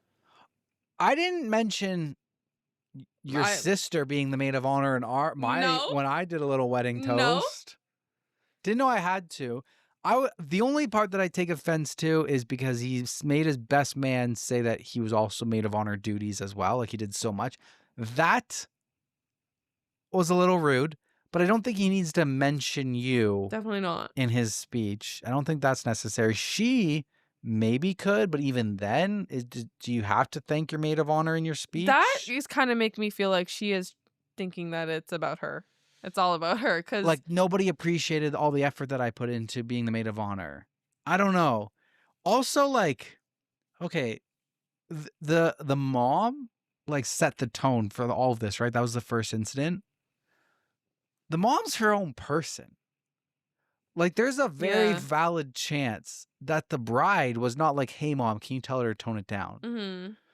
So she's kind of like taking that out. Oh, your mom told me it'll not outshine you. She's taking that out on her, which could potentially have nothing to do with her. Yeah. And then, yeah. I don't know. I don't know how I feel anymore either. I'm waffling. Waffle. I feel like both of them have flaws. Like, OP is kind of like coming on here, making herself seem like she is this like... You always paint yourself in the best light, right? Yeah. But I think she's wrong in some ways here. I could see some flaw. I don't know. Yeah. I don't know. And the part where like she sent the husband's brother over to the dancing. What if he just said that? What if Kara never actually said anything about her dancing and he just did that by himself too? Kara would have defended herself then. True. So, yeah. Yeah. I feel like overall I'm still on her side, but she also needs to look inwards. I feel like she's taking... You know what? I am actually getting a little bit of jealousy vibes for their marriage just because of all the points that she brought up about the husband that were like non-issues. Like, she's Yeah. trying to hate him so much. I sense some jealousy over possibly, like, maybe him stealing her away, quote unquote. Yeah, I definitely am getting a vibe of like, hey, maybe we're leaving out the some details that Yeah, paint myself to be in the best light exactly. possible Yeah. instead of being truly honest with myself. Well, yeah, you kind of, I don't know, you kind of just got upset and you walked out. You kind of did. You're like the maid of honor. Like, you're not just a guest and who got Yeah. pissed off. Like, you're the maid of honor. Like, the show kind of revolves around you a little bit. You did make her look bad. She wasn't, it really, the more that I think about it, the more that I think it really wasn't that bad. Yeah. She said one thing about, oh, you'll be single forever, which, unless you're like the rudest ass person ever, that sounds like it's not out of nowhere. It sounds like you guys have made jokes like that before and stuff like that. Mhm. Maybe her husband is like really close to getting married type of thing. So I don't know. The more I think and read, I'm less and less on OP's side. I don't know if that makes me an asshole though. Yeah, I don't know if people will actually agree with us, Yeah. but That's all right. Everybody's entitled to their own opinion. yep. Back to you. All right. Am I overreacting for walking out mid-dinner after my date called my food disgusting? I, 26 female, went on a second date with a guy, 29 male, I'd been chatting with for about a month. We went to a cozy little fusion restaurant I love, Asian Latin mix. I ordered my favorite dish, beef empanadas with kimchi. When it came, he made a face and said, "That looks disgusting. I don't even know how you can eat that." At first, I laughed it off, told him it's actually amazing, but he kept making little comments like, "The smell is intense," and "I'd never date someone who eats weird stuff like that regularly." I finally told him, "You're being pretty rude. You don't have to like what I eat, but you don't need to insult it." He smirked and said, "I'm just being honest." So I asked the waiter to pack my food, paid for my share, and left. He texted me later saying I embarrassed him and that I'm too sensitive. Am I overreacting for thinking that was disrespectful enough to leave? No, I mean, you had no, but you missed out on such a good opportunity. And what is that, Denver? I'm just being honest. Yeah, well, honestly, I think you're a fucking jackass. And I don't want a second date with you. Eh, Yeah. like, come have a comeback. I hate when people say, "Well, I'm just being honest." No, you're just a That's just who I fucking am. asshole. You're just a piece of shit. That's just who I am. It's my personality. I'm blunt. Like, if it really affected you, you make the face, you know? Like, okay, we go out on our first date. I ordered fish. Yeah. A Lots of face fishy, fishy, fishy. a face is being made by me. Mm. It's gonna be like, once I get a whiff of that, I'm gonna be like, I'm gonna try and hide it, but it's gonna be like, eh. Ew. Okay, the noises. Ew. It's gonna be a grossy face. And then you're gonna be like, what's wrong? And I'm just gonna be like, oh, I don't really eat seafood. I just like the smell of it bugs me. Yeah, it's not for me. Mm-hmm. And you'll be like, oh, okay. Num, num, num, num, num. And Yeah. I'll be like, num, num, num, num, num. And that's it. He doubled down, though. Yeah, He he doubled tripled down. down. He's like, I'd never date someone who eats weird stuff like that He- regularly. He tripled down. He went down with, that looks disgusting. I don't know how you could eat that. Then he doubled down with, that smells intense. And then he tripled down with, I'd never date someone who eats weird stuff like that. And he quadrupled down with, I'm just being honest.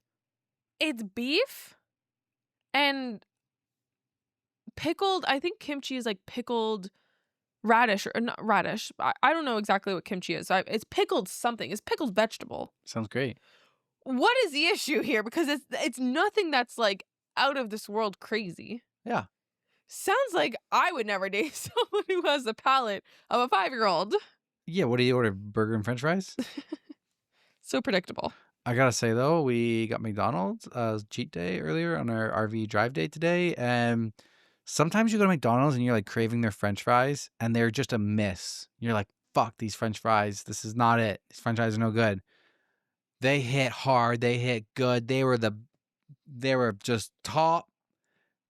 They were so good. They were just the top rated best McDonald's French fries ever. They were just like as expectation for Mickey Dickey's Frenchy Friesies. And I was very happy with them. I agree. Yes, I did love that. And it just was, we're talking about food, and I was just thinking about those great fries we had earlier. Yeah. Top comment here says, The first line is crossed out, but you can still read it. And it says, and men wonder why they're in a loneliness epidemic. I don't wonder. Me either. I'm good over here. I got my shit sorted out. Got my queen. The comment continues and says, edited after a few comments pointed out that this is inaccurate. You're right. I apologize. Okay. Yeah, okay. Good job noticing this giant red flag. I can't believe he kept throwing out even more red flags after. He acted like a clown, pulling a never-ending red flag out of his sleeve. Quote, I'm just being honest. You embarrassed me. You're too sensitive. I love that. Translation, I'm just being honest. I'm an asshole, and when I say asshole things, I call it honesty. Yep. You embarrass me. I will always make my shitty behavior your fault. I will never look inward and have the ability to self-reflect. Everything I do is someone else's fault. You're too sensitive. I say really harsh things, and when people get upset, I don't apologize. I double down and make sure they know they're the problem, not me, because I'm never the problem and will never be the problem. Classic. Perfect explanation of this narcissist. Classic. Yeah, we hate him. Fuck that guy. You go enjoy your pepperoni pizza, buddy. Yeah, right? Go enjoy your chicken fingers and fries. Yeah, go enjoy your cheeseburger and potato wedges. No, he's not cool enough for potato wedges or french fries. Potato wedges have seasoning on them. Go enjoy your cheeseburger and onion rings and your milkshake. Strawberry milkshake. No, chocolate milkshake. Trevor's hungry. Okay, back to you. Today I fucked up helping a girl relax. Oh no. My girlfriend and I were on a plane yesterday when we experienced turbulence. My girlfriend was asleep, but I was wide awake. The passenger sitting next to me looked like she was on the verge of a panic attack. I have to point out that the passenger was young and attractive because her look contributed to my downfall. I was minding my own business at first, but then the passenger ended up grabbing the armrest when the turbulence got worse. My hand was on the armrest first, meaning her hand was now on top of my hand. When I looked at her, she was practically hyperventilating. So, to help her relax, I automatically placed my other hand over her hand, sandwiching her hand between both of my hands before telling her a random story about my religious mother, who insisted that I go to church with her this past Sunday so that I could become friends with the Gen Z pastor, who literally said, "Slay," at the end of his prayer instead of "Amen." What? The passenger laughed, which made me laugh with her until I sensed danger and noticed my girlfriend staring at me. My hands retracted faster than an unbuckled seatbelt. The turbulence was suddenly gone and the passenger seemed calmer. I explained to my girlfriend what happened, prompting her to respond in her native language, which was not English. She said she closes her eyes for 2 minutes and the first thing she saw when she woke up was me holding hands with a girl who looked like she probably has an OnlyFans. She also doubted the fact that there was turbulence, so I stopped one of the flight attendants walking down the aisle and asked them to confirm that the turbulence happened. The flight attendants confirmed and apologized for any inconvenience. My girlfriend switched to English and told the flight attendant that I was the one who needed to apologize because the source of the turbulence was between my legs. The flight attendant awkwardly walked away without saying anything while my girlfriend put on her headphones and closed her eyes. What the fuck? She's unhinged. I'm dead. Oh my god. Okay, but dude, come on. Literally, what are you doing holding another person's hand? Because I would have the same freaking reaction. Yeah. There's no way I wouldn't be pissed off about this. Okay. Hand is down here. Then the hand comes on top. Her hand comes on top of yours. I'm instantly pulling away. Yeah. Some random fucking stranger touches me. Bro, my hand has moved away faster than an unbuckled seatbelt. Like, what? No, I know. No, but he doubles down and he's like, oh. Bro, Sydney Sweeney could be sitting beside me. Why Sydney Sweeney? We hate Sydney Sweeney right I thought now. we were, because that was the last time we made a celebrity joke thing on Was it Sydney Sweeney? Yeah. Well, she's a little All right. controversial right now. Margot Robbie could be sitting beside Okay, me. we like her. Her hand touches my hand instantly. Yo, why are you touching me? Then I'll realize who it is and I'll bring my hand back. No, but like, bro, my hand would be gone so quick to a stranger on an airplane. Yeah, that's No, wild behavior. that's not happening. Put And another hand on then top. he doubles down. It was like, hey, let me sandwich your hand. That's weird. Bro, she didn't ask you to put your other hand on top of her hand. You could have just like I do appreciate his random ass story about the church and the pastor. It's a good way to distract for a turbulence. Me personally, have your panic attack. Sort your shit out. I'm alone. watching a fucking movie, man. I ain't got time for your shit over there. Look out the window, man. Heartless. Top comment. This is the opposite of today. I fucked up. You exited a potentially toxic relationship while opening up a new career as an OnlyFans couple. A potentially toxic relationship? Bro, it's not toxic for your partner to be like, what the fuck are you doing when you're sandwiching someone's fucking hand?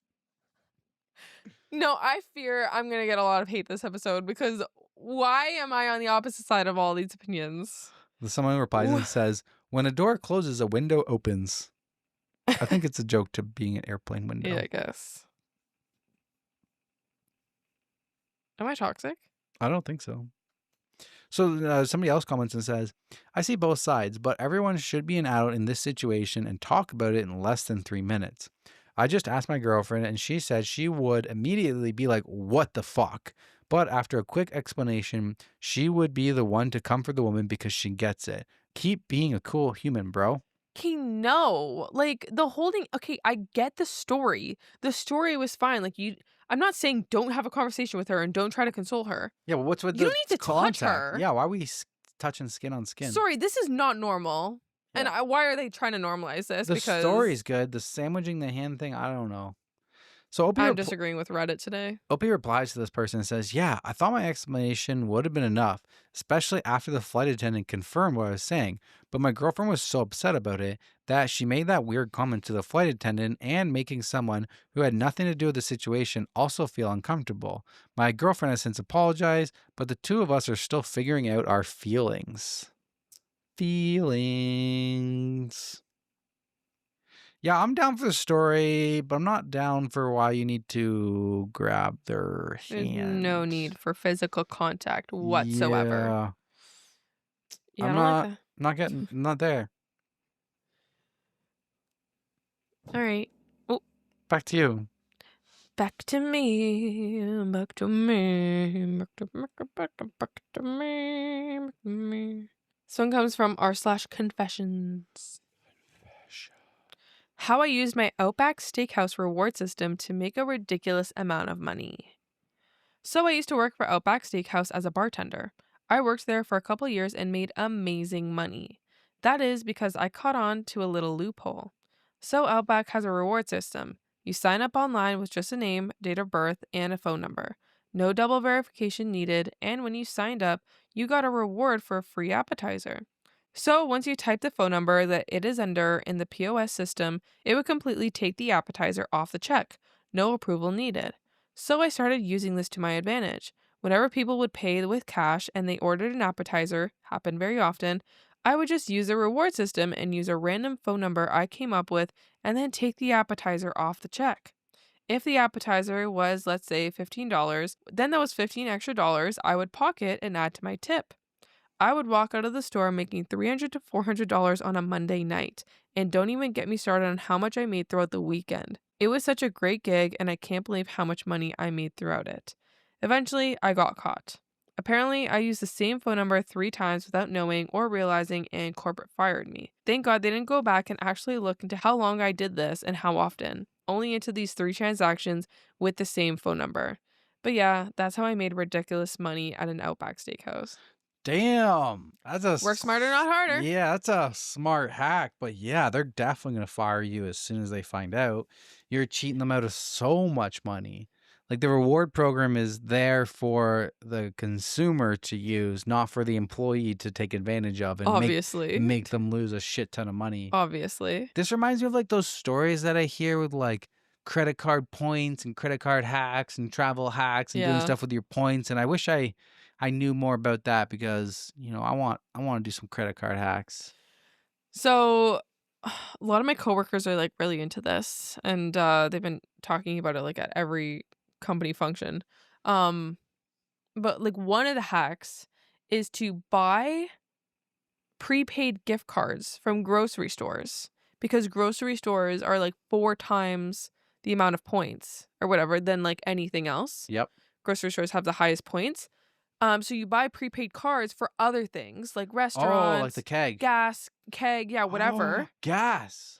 But the trick is, and I hope I don't get freaking sued here or something, but I've never done this personally, but I've heard that this works. The trick is to not get like flagged. You can't just buy like $100 gift card or whatever, because that'll show up on your credit card as like flat round numbers. You got to do it with So, your groceries. so you have to do it with your groceries or like buy one banana or something. So it's like 104.95. This is genius. The next time we're getting groceries, let's buy the gas cards. I brought this up to you before. We're going through so much gas. We actually should. Absolutely, we should.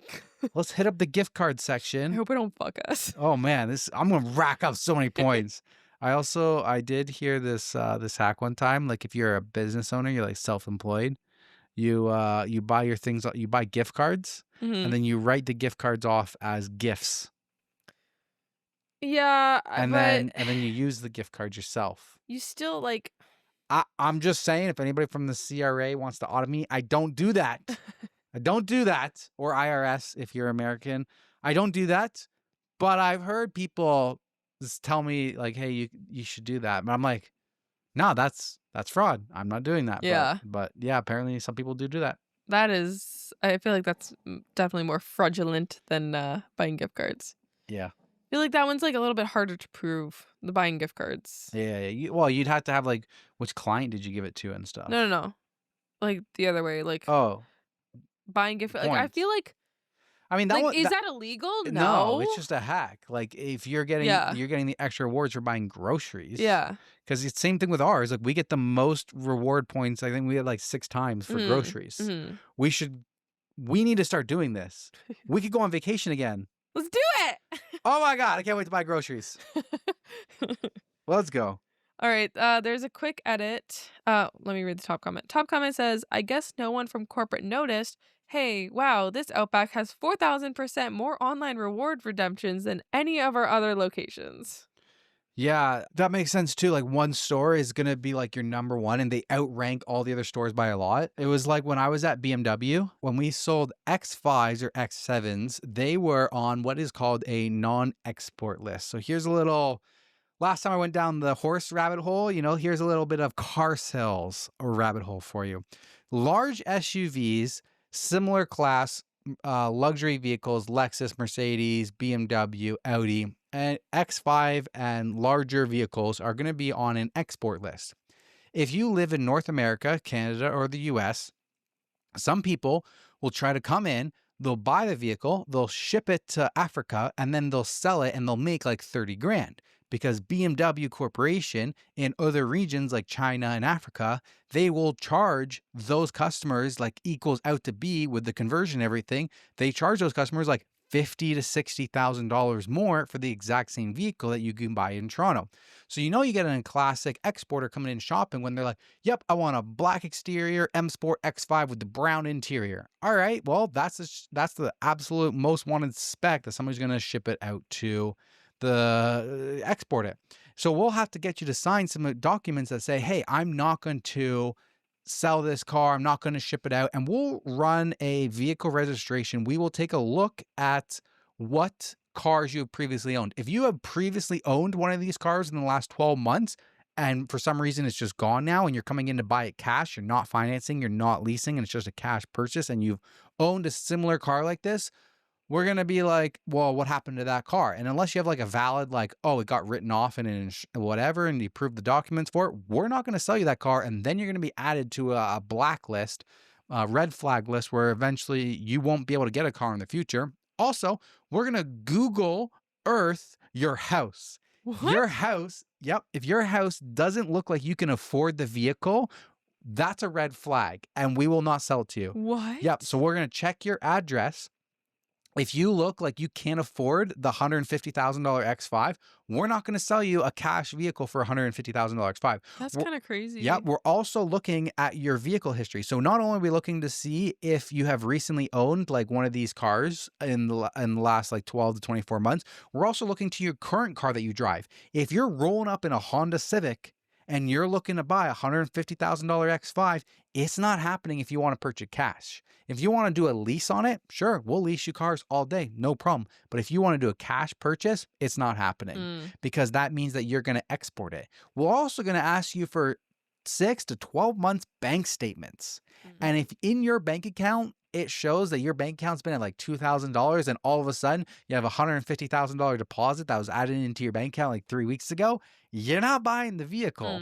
And then after all that's done and say when it's something that's been like a slightly sketchy and we're not quite sure, you may or may not have to put down the $5,000 to $10,000 deposit that you'll get back at your first oil change. And that's like a dealership itself if they're willing to do it.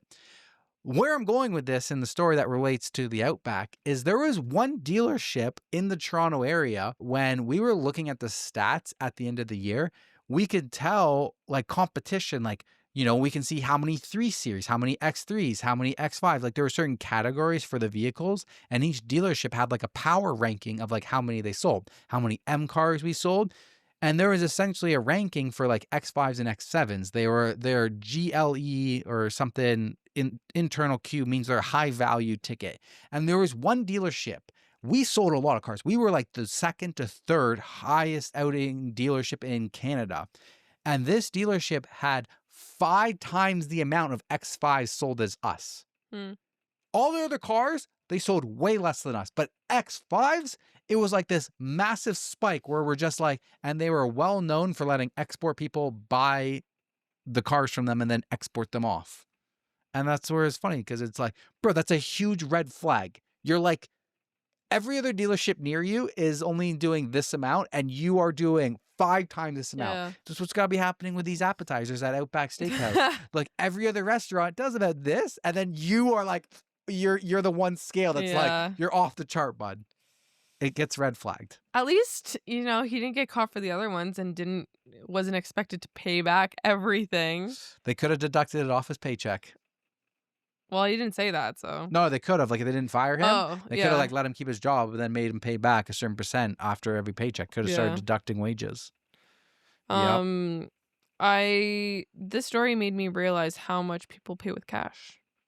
A lot of people pay with cash, yeah, still. That's crazy. Oh, well, there was somewhere that I worked where there was, like, a site, something similar. I learned that some guy was doing something sketchy when people paid for cash. Oh, there was...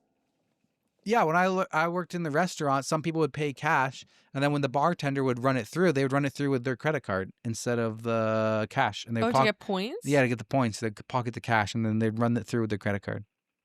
That was a scandal. Doesn't it say I think that was on Moxie's or whatever. Like, they would print the receipts out, give it to the customer, and then they would go back through and change the transaction in the system from cash to credit card. Oh. Yeah. So that they would get their reward points for it. That's crazy. Yeah, I think that was Moxie's. When I worked at Moxie's, I remember that happening. It was somewhere it was happening.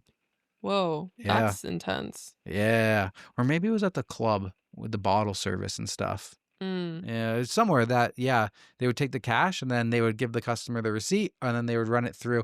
Or maybe it was when the customer didn't ask for a receipt. I think maybe that was it. If the customer didn't ask for a receipt, then they used their credit card. Customer asked for a receipt, they put the cash into the till. Yeah. Interesting. All right. Back to me. Back to you. Am I the asshole for calling out my cousin when she tried to blame her body odor on me? Oh, no. I'm 18 female from Ontario, Canada. Whoa, hello. And my cousin, 19 female, is from Florida, USA. I'm staying with her family in Florida. We were out at midday at an outdoor restaurant, and my cousin's boyfriend, 20 male, was to meet us. My cousin had a sweaty body odor, but she had an active day. The boyfriend kissed my cousin, and she introduced us. At the table, he made a face. When I was looking away, my cousin tries to whisper to her boyfriend, but I heard her. The smell is from her. Please don't say anything. I said the smell is not from me. The boyfriend got his nose close to my cousin's upper body and smelled her. He kissed her on top of her head and told her it's humanizing when such a beautiful woman gets smelly. She laughed awkwardly. On the ride back home, she told me that I unnecessarily embarrassed her. She said I broke the girl code. Am I an asshole? You did all that, actually. You unnecessarily embarrassed OP, and you broke the girl code. Throwing her under the bus to make yourself look better to your boyfriend? Ew! You're weird. I think the boyfriend's an asshole. Why? Who, like, sits down at the table and goes, who stinks? Bro, You hide that shit. I have smelled people's BO all the time. I sit next to them. I'm like, damn, man, they're ranching. But I'm not like calling anybody out that they smell. I'm not like, who the fuck is stinky right now? No, I'm quiet. I'm just like, I'm not making a face about it. I'm just staying quiet. Yeah. I'm not bringing attention to somebody's smelliness. I would never do that either, but I've worked with so many people who are stinky, they don't put deodorant on. Right. You just fucking deal with it, move on. yeah.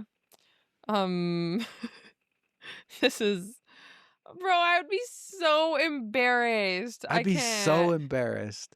Talk comment, not the asshole. She broke the girl code by bringing it up when no one else did, and she made it even worse by pinning it on you. She embarrassed herself. Yeah. Yeah, exactly. At the table, he made a face. When I was looking away, she whispered. She saw the face that he made, and she had to say, it's her. Yeah. My mom used to do this. What? Franca, no. Not this specifically, but she used to tell me that, like, in grocery stores, she would fart. Okay. And then I would be like a kid or a baby in like the carts. Oh my. And she would blame it on me.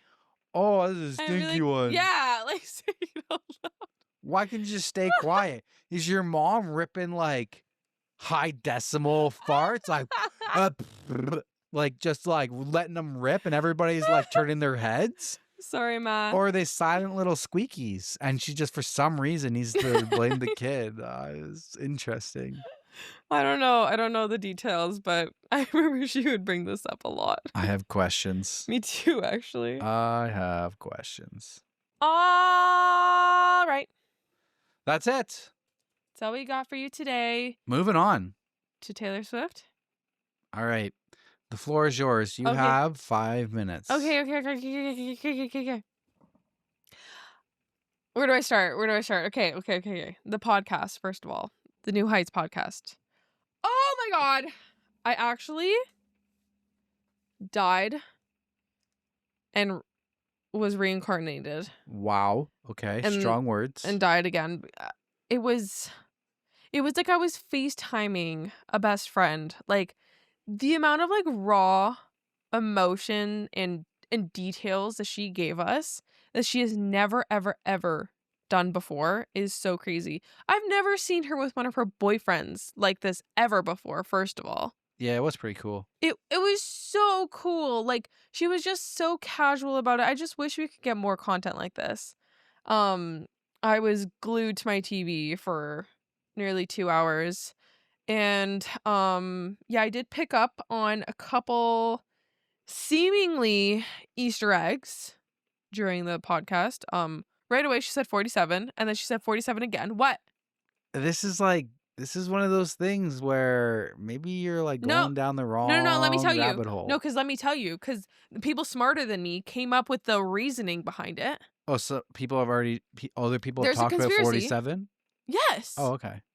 I also noticed it right away. Remember, I was you did notice it right away. I just wasn't sure if anybody had reinforced you, but clearly people on TikTok have said it too. Trust me, there's a lot of people that are way smarter than me out there. Yeah. And they like my theories. I can't form my own theories. I'm not that good. I get my theories from TikTok. So the 47, if we go back to her 47th show on the Eras tour, it was at Levi Stadium. Okay. Levi Stadium is hosting the Super Bowl.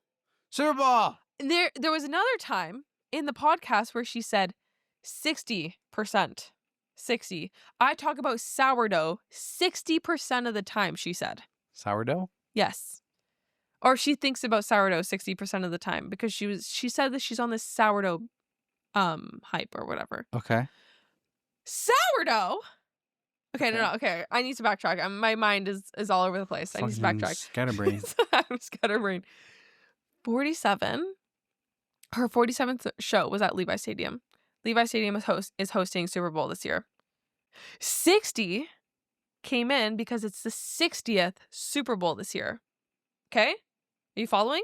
60th Super Bowl? Guess who plays at the Levi Stadium? I don't know what the team is. Travis No, it's not Travis Kelce's team. It's a football The team. 47ers. The 49ers. Yes, the 49ers. How do you know that? I don't know. You said guess. Wait, how do you know it's the 49ers? Isn't that a football team? Yeah, how did you know that? I've heard of them before. Okay, well the 49ers are the ones that play there, I'm pretty sure. I could be wrong about this. I don't actually know the details on the team, but whatever team it is, their mascot is sourdough bread. What? I swear to God, I'm not making this shit up. That was a mascot sourdough bread. I'm not making this shit up. So in Taylor, conclusion, why do you do this to us? She is going to be performing at the Super Bowl this year, 2026. Next year. Next year, yes. Okay. So that's Honestly, going to be happening. Wasn't it like the last time that you were watching the Super Bowl because you're like, I'm just waiting until they showed Taylor in the crowd? Yes. And I was like, why isn't Taylor playing like the halftime show? Well, you know, she was doing a tour and stuff. And you said that Taylor's too big for football. She is kind of too big.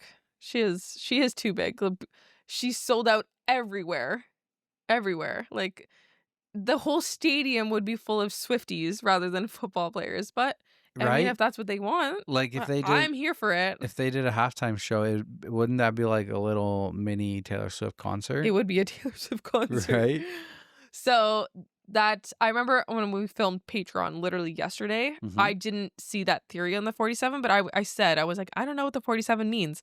And then I saw someone smarter than me on TikTok make that conclusion. I'm like, holy shit. It's so true. Damn. It's so true. Okay. Other thoughts. Well, I originally thought 47 was going to be like 47 tracks. I was fucking delusional. I was like, babe, 47 sounds like a lot. Are you sure about that one? And you're like, oh, I'm so sure. I'm like, well, and then at the end, you know, she had said there's 12 tracks and 12 tracks only. So I'm like, okay, fine. I believe you, girl. I am going to say I have a bit of a hot take. Oh. I do have a bit of a hot take, though, that I haven't seen anyone else have the same feelings as me. Okay. So this entire album is supposed to be produced by Max Martin. What's that? He's a song producer. He's a music producer. Okay. And he's produced songs for her before. Primarily like her singles, her pop hits. 22, We're Never Getting Back Together, Style. Okay. Out of the Woods and stuff. Actually, I don't know if Out of the Woods. But like the pop, like radio songs, okay? Radio songs. The bangers. The best ones. Yeah. The ones that I know. Yeah. So, you know all of them. Let's not joke around. The ones that I know the most. So he was a producer of those. And then like in recent years, in like Folklore, Evermore, TTPD, Midnights, it's been primarily Jack Antonoff, which has been the producer. He's also the same producer for Lana Del Rey. Did you know that? But didn't she say that she made this one with some guy and you're like, where's Jack? That's what I said. That's what I'm saying. Oh, okay. That's what I'm saying. So this whole album is supposed to be produced by Max Martin. And everybody is so happy about that for some reason. Yeah, I like Max. He's a good guy. I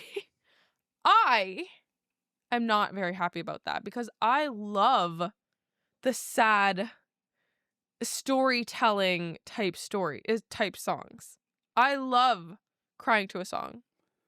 So, yes, you do. And Jack just brings that energy. So, I don't know. I think it's going to, I mean, it's Taylor Swift. I know it's going to be freaking good. I know it's going to be awesome. But I will say I was like a little bit sad that Jack's not going to be on this album. And I don't know. I feel like Max Martin, he has some big shoes to fill here. So I hope he Come on, Max. I hope he performs. I hope so too. I'm a little sad that the album's coming out October 3rd for you. Yeah, it needs to come out It's right like freaking now. right at the end of our driving. And it would have been nice if it came out right now because we have so much driving to do. I know, I agree. October 3rd, we're like heading home for Thanksgiving. I know, it is sad. But it's okay. I will still listen to her 24/7. The cover of the album, insane. I've already seen so many correlations to Ophelia. And cool, that's one of the songs, Ophelia. And I've just been loving the recaps of all the Easter eggs like in the last year or two on the Eras tour. The A12, the most iconic video of A12, her walking on in the stadium, A12 in front of her, and we were all like, oh, it's TS12, but it was a year ago, and it was August 12th for TS12. Yep. The Karma door, the orange door. Did I even tell you about the door? The door. The door. The door. So, at the Eras tour, there would be in the last show in Vancouver, and 12 shows in the beginning, apparently. Yes. Okay. There was a door that came down, or like it was like a screen, whatever. It's a screen or is it a door? No, okay, like it's an effect, a special effect Special effect. of like an orange door coming down, or whatever. Okay. Taylor never went through the door. She always went down into the stage. Jumped into the pit. No, that was for the surprise songs. After the surprise songs, at the end of the show, after Karma, Uh-huh. the orange door came down. Okay. And she would go down into the stage. Like nothing ever happened with the door until Vancouver, the last night, December 8th, 12/8, which is, by the way, the reverse, the mirror of 8/12. Numbers matter. August 12th. Yes. And she left into the Karma door. She left in the last show. She left through the door, the orange door. So that was basically symbolizing that she's leaving this era. The era of eras. The orange era, which is the life of a showgirl. So there's been a lot of things. Obviously, I can sit and talk about this forever. I should make a new podcast. Teresa's brain is Taylor Swift. Scrambled right now. But I think this has been more than 5 minutes, so I'm gonna let me know your theories and thoughts and excitements in the comments, please. I need my Swiftie friends to unite in the comments, please. All right, what do you got? What do we have here? Stickers. There's a sticker that's green that you can't see behind Teresa that we put on Patreon. Wow, so exciting. There's a sticker here. Well, that one's from the cruise. This one's from our wedding. And this one we got in Jasper. I don't think we pointed it out in the last episode, but this one is from we have our own little Easter eggs here at ThreadTalk podcast. Yeah, we got the stickers are starting to add up. We moved on from the Harvest Host where we were at with the goats and stuff, and now we're at a winery. And we didn't really do anything since last time we filmed. No, because we were in the middle of freaking nowhere. Yeah, we just chilled out and enjoyed the farm life. Teresa got chased by some chickens, which is on. Chickens are terrifying. They're really cute and not terrifying. They're not cute, actually. I love all animals. Turkeys looked a little scary. The turkeys are beyond terrifying. Chickens were chill, but yeah, the Harvest them running at you though. Dead Man Acres, that was cool. So scary. Not really. But yeah, it was a good time. I'm ready to get back into hiking. Yep. I feel. Let's get these hiking shoes worn out. Yeah, I hope we get a lot of that this week because I'm ready. Yeah, and we're watching Big Brother. I'm watching Alien Earth, and we're watching Wednesday and The Summer I Turned Pretty. Kind of already talked about all that on Patreon. Don't forget, bonus episodes on Patreon. We try not to gatekeep the life updates on Patreon, but we do go into more details of that stuff on Patreon. And we've already talked about all of this stuff. We've really had a chill week. So I do have a Q&A for you. Okay. For me? Yeah. For little old me? This one I feel like it's more you than me. This commenter says, so you don't wash after sweating all night. I don't sweat at night. And I think this is in reference to the fact that We were talking about we showering at night. shower before we go to bed and not in the morning. And you know what? That's kind of a valid point. I don't sweat at night. Kind of a valid point. And no. Oh, okay. I don't think so. All right. How about this one? Hi. How has RV life been so far? How long do you think you guys will do RV life? Well, let me take the first one since Teresa hasn't said anything. How has RV life been so far? Highs and lows. We've had some really high highs, Jasper. Some really low lows of ripping the whole fucking back of the RV apart, bending the leveling jack. Been a lot of driving. We've been burning a lot more gas than I thought. The seats are stiffer in the truck than I thought they would be. Really? You haven't Yeah. expressed this to me. Yeah, my back's kind of been hurting a little bit on some. It has been. Yeah, a little bit. It's starting to feel it. I'm like, You're also getting older, so. fuck. It's been really good so far. I've been extremely happy. I wouldn't change it for anything because if I changed it, that means that we're back in our condo and every night after work we're just walking along Lakeshore instead of going for like brand new hikes and exploring and activities in brand new places. Yeah, I agree. I actually think it's I kind of have the opposite of you, where I went into RV life kind of fearing that I was gonna be overwhelmed and kind of like at my max capacity. So because my thoughts are, well, before when I used to work when we lived in Toronto, I would be done at 5 and then I would have like no energy to do anything for the rest of the night. I just wanted to rot. Maybe go on a walk and rot and do nothing. What? You want to go for a walk like every day? Yes, but nothing more than that. Yeah, like just a peaceful like walk. a 30-minute walk. That's all I wanted to do. And I was like, how am I supposed to work full time and do RV life? Like I'm gonna feel like just overwhelmed with how much stuff that there is to do around us and me not having the energy to do anything. And I just knew it was gonna like fuck with me, or I thought it was gonna fuck with me. But surprisingly here, I don't know, like doing RV life, I log off and I'm the one that's like, okay, let's freaking go. Let's go. I want to go outside. I want to go find a hike. Like I'm the one that's like pushing us to do something. And you're like, let's just have a chill day. Let's chill. And I'm like, no, we need to maximize. Yeah, you and are. I have the energy to do it. And I'm really happy that that's the case because I was a little bit scared that I was just like, I was going to hate it. Yeah. Because of just feeling overwhelmed. But I don't know. It's giving me a will to live more. Good. With my job and stuff. Like, I don't hate my job, obviously, but like, it's obviously not the reason I wake up in the morning. You know, like I don't want that to be my life. Yeah, you got some other reasons to wake up. Exactly. So it's been really nice. It's been a lot of adventure. Yeah. And it feels like it's just getting started. It is, yeah. So to answer the second part, how long do you think we'll do it for? I don't know. Well, I don't know how long we'll do it for, in my opinion. It will be play it by ear. There you go. You know, when do we get tired of it, of moving all the time? When do we want to settle down and buy a house? Maybe we come across a property during our travels or an area and we're like, wow, this is beautiful. Let's look at pricing. I pick Jasper National Park. It's not really an option, but okay. Right now, our current plans is like we're on our way down to Kelowna, and then we're over to Banff and Lake Louise. Then we're heading home for Thanksgiving. No idea what we're doing after that. Canadian Thanksgiving, by the way, which is in October.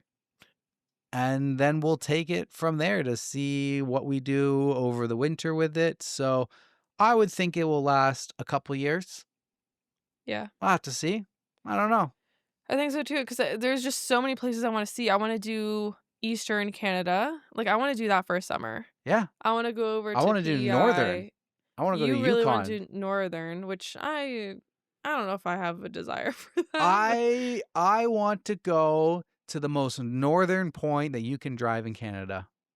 just to say you did it. Yes. But that to me is not a good enough reason. That to me is a Just good to enough reason. say you did it is like What else other reason do you have to so do anything? to experience it. Exactly. I want to experience the most northern point in Canada. Why? It's going to be the same as everything else. It's a challenge, a goal. Like, I also want to visit all the provinces in every state that I can drive to. Okay. As a challenge. Yeah, I guess. What else the frick are we going to do with our time here on Earth? Like, go to places that we enjoy. And after we've gone to all the places that we enjoy, can we not go to the most northern point in Canada? Sure. I'm not saying it needs to be at the top of the list right now. When we get bored, we got nothing else. There we go. I don't think we'll get bored. Eventually, I think there's going to be a lot of shit to do. Eventually, you've seen everything once. People have been doing this for years. Good thing decades. Good thing we're starting early. Yeah. I guess we're doing it for decades. I don't know if I could do it for decades, but I would probably say a couple of years. How long do you think you guys will do RV life? Well, this is life. We'll do it for life. No. Okay. All right. We'll end on one more, and then that's the end of the episode. Okay. So on RV life sounds like so much fun. Also, please do an episode about mother-in-laws and or boy moms. Question: do you guys read something while traveling, or do you prefer audiobooks? I remember you guys speaking about Fourth Wing in earlier episodes. Do you follow other Reddit-related podcasts, or does it interfere with your opinion of the stories? So a lot of questions. So let's start at questions 1. Do you guys read something while traveling? Audiobooks. Well, Teresa reads. She has a book. She reads books. Yeah. I don't read books anymore. Yeah, I read, but not while traveling because we listen to something together now. I prefer the audiobook over in the car. I got a question for them. Sorry. A good book recommendation that's better than the No, not a book. Glass of Throne or no, something? actually, Throne okay. of Well, let's Glass? answer this question first. We just did. Let's answer the other question. Oh, yeah. Do you prefer audiobooks? Yes, while we're You do. driving. I love audiobooks. It's my favorite thing. I hate them. Yep. And I don't know. Okay, so right now, like I said, we're listening to the second book of Throne of Glass. I don't know what it's called. It's not that good. It's not good. And I don't know if it's because I can't do audiobooks or if it's because the book is terrible. I do audiobooks and it's still not good. And I don't know if I can do 7 more of them. I don't think I can. Or 6.5 more of them. I can't. I don't think I can. I don't know. It's too much focusing for me. I can't. Yeah, Teresa has a hard time focusing on it. I don't understand. Like, I could almost have a conversation with her and still know what the book said. I do not understand how you do that. She's lost. I'm like, if we pass by a pretty tree, I'm thinking about it for 5 minutes and I've zoned out of the book. I can't. We are rewinding a lot. But it's okay. But I prefer reading a physical book. But my question actually was because I think we're going to stop the second book. Yeah. I don't think we can proceed. I don't know. I've really tried and we had a lot of comments saying that it was our favorite series or whatever, but I don't think I can do it, guys. I'm sorry. It's not that good. It's so slow. My question was, we kind of like dappled with the idea of listening to true crime podcasts. Yes, we did. Do you guys have any recs? Let us know, please. I've never listened to any true crime podcasts, so kind of scared. I feel like there's so much out there, and I would love to know your recommendations because obviously you have good taste. Yeah. So yeah, let us know in the comments, please. Do you follow other Reddit-related podcasts? Used to. Not anymore. I feel like we've answered this before. Yeah. We do not anymore because it does interfere with our stuff here. So we used to listen to Two Hot Takes. Yes, that was Two Hot Takes. Two Hot Takes. What we said were the only 2 podcasts I ever listened to. And now I listen to Park Car Convos as well, which is now monologuing. Do you follow other Reddit-related podcasts? Okay, sorry. No, not anymore. There we go. Used to be Two Hot Takes. Does it interfere with your opinion of the stories? Yes, it does. I feel like I would be cheating you guys out of good stories if I listened to it on another podcast, because once I know the story, I don't want to read it for you guys. So I feel like that majorly affects it. I wouldn't want to read a story on our podcast that I know is on somebody else's podcast. Yeah. Like sometimes it overlaps. Sometimes it overlaps. Not intentional. And that's all coincidence because I'd stay away from it on purpose. I don't want to read something that somebody else has already read or something that I've already known, and I try and come up with find all my own stuff. So Yeah. yes, it does interfere, and that is why I don't listen anymore. Yeah. That's all I got. That's all she wrote.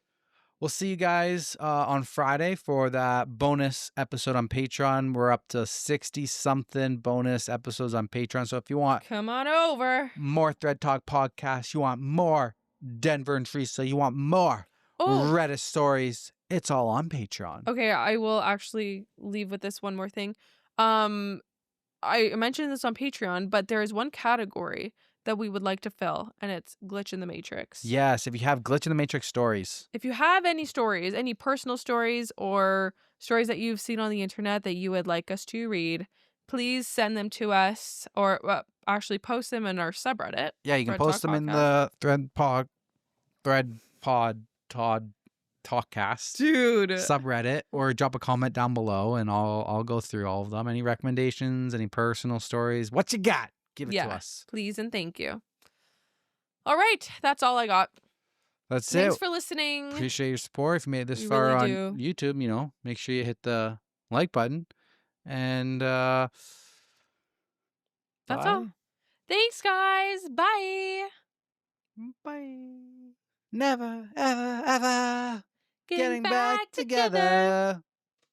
You need to calm down. You're being too loud.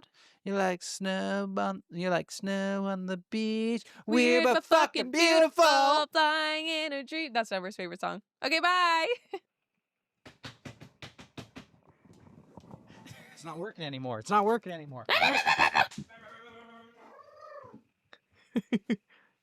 Okay, I'm hungry. Back to me.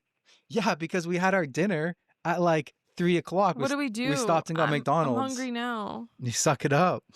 Should I go get something? I want a little snack. I'm getting a snack. Do you want the Chinese food? Kind of. All right, guys, we're going to take a 5-minute intermission here. But they told me that they want to, quote, meow. Meow. Ratchets down your back now. What if I told you I'm the mastermind? And now you're mine. It was all my design. 'Cause I'm the mastermind.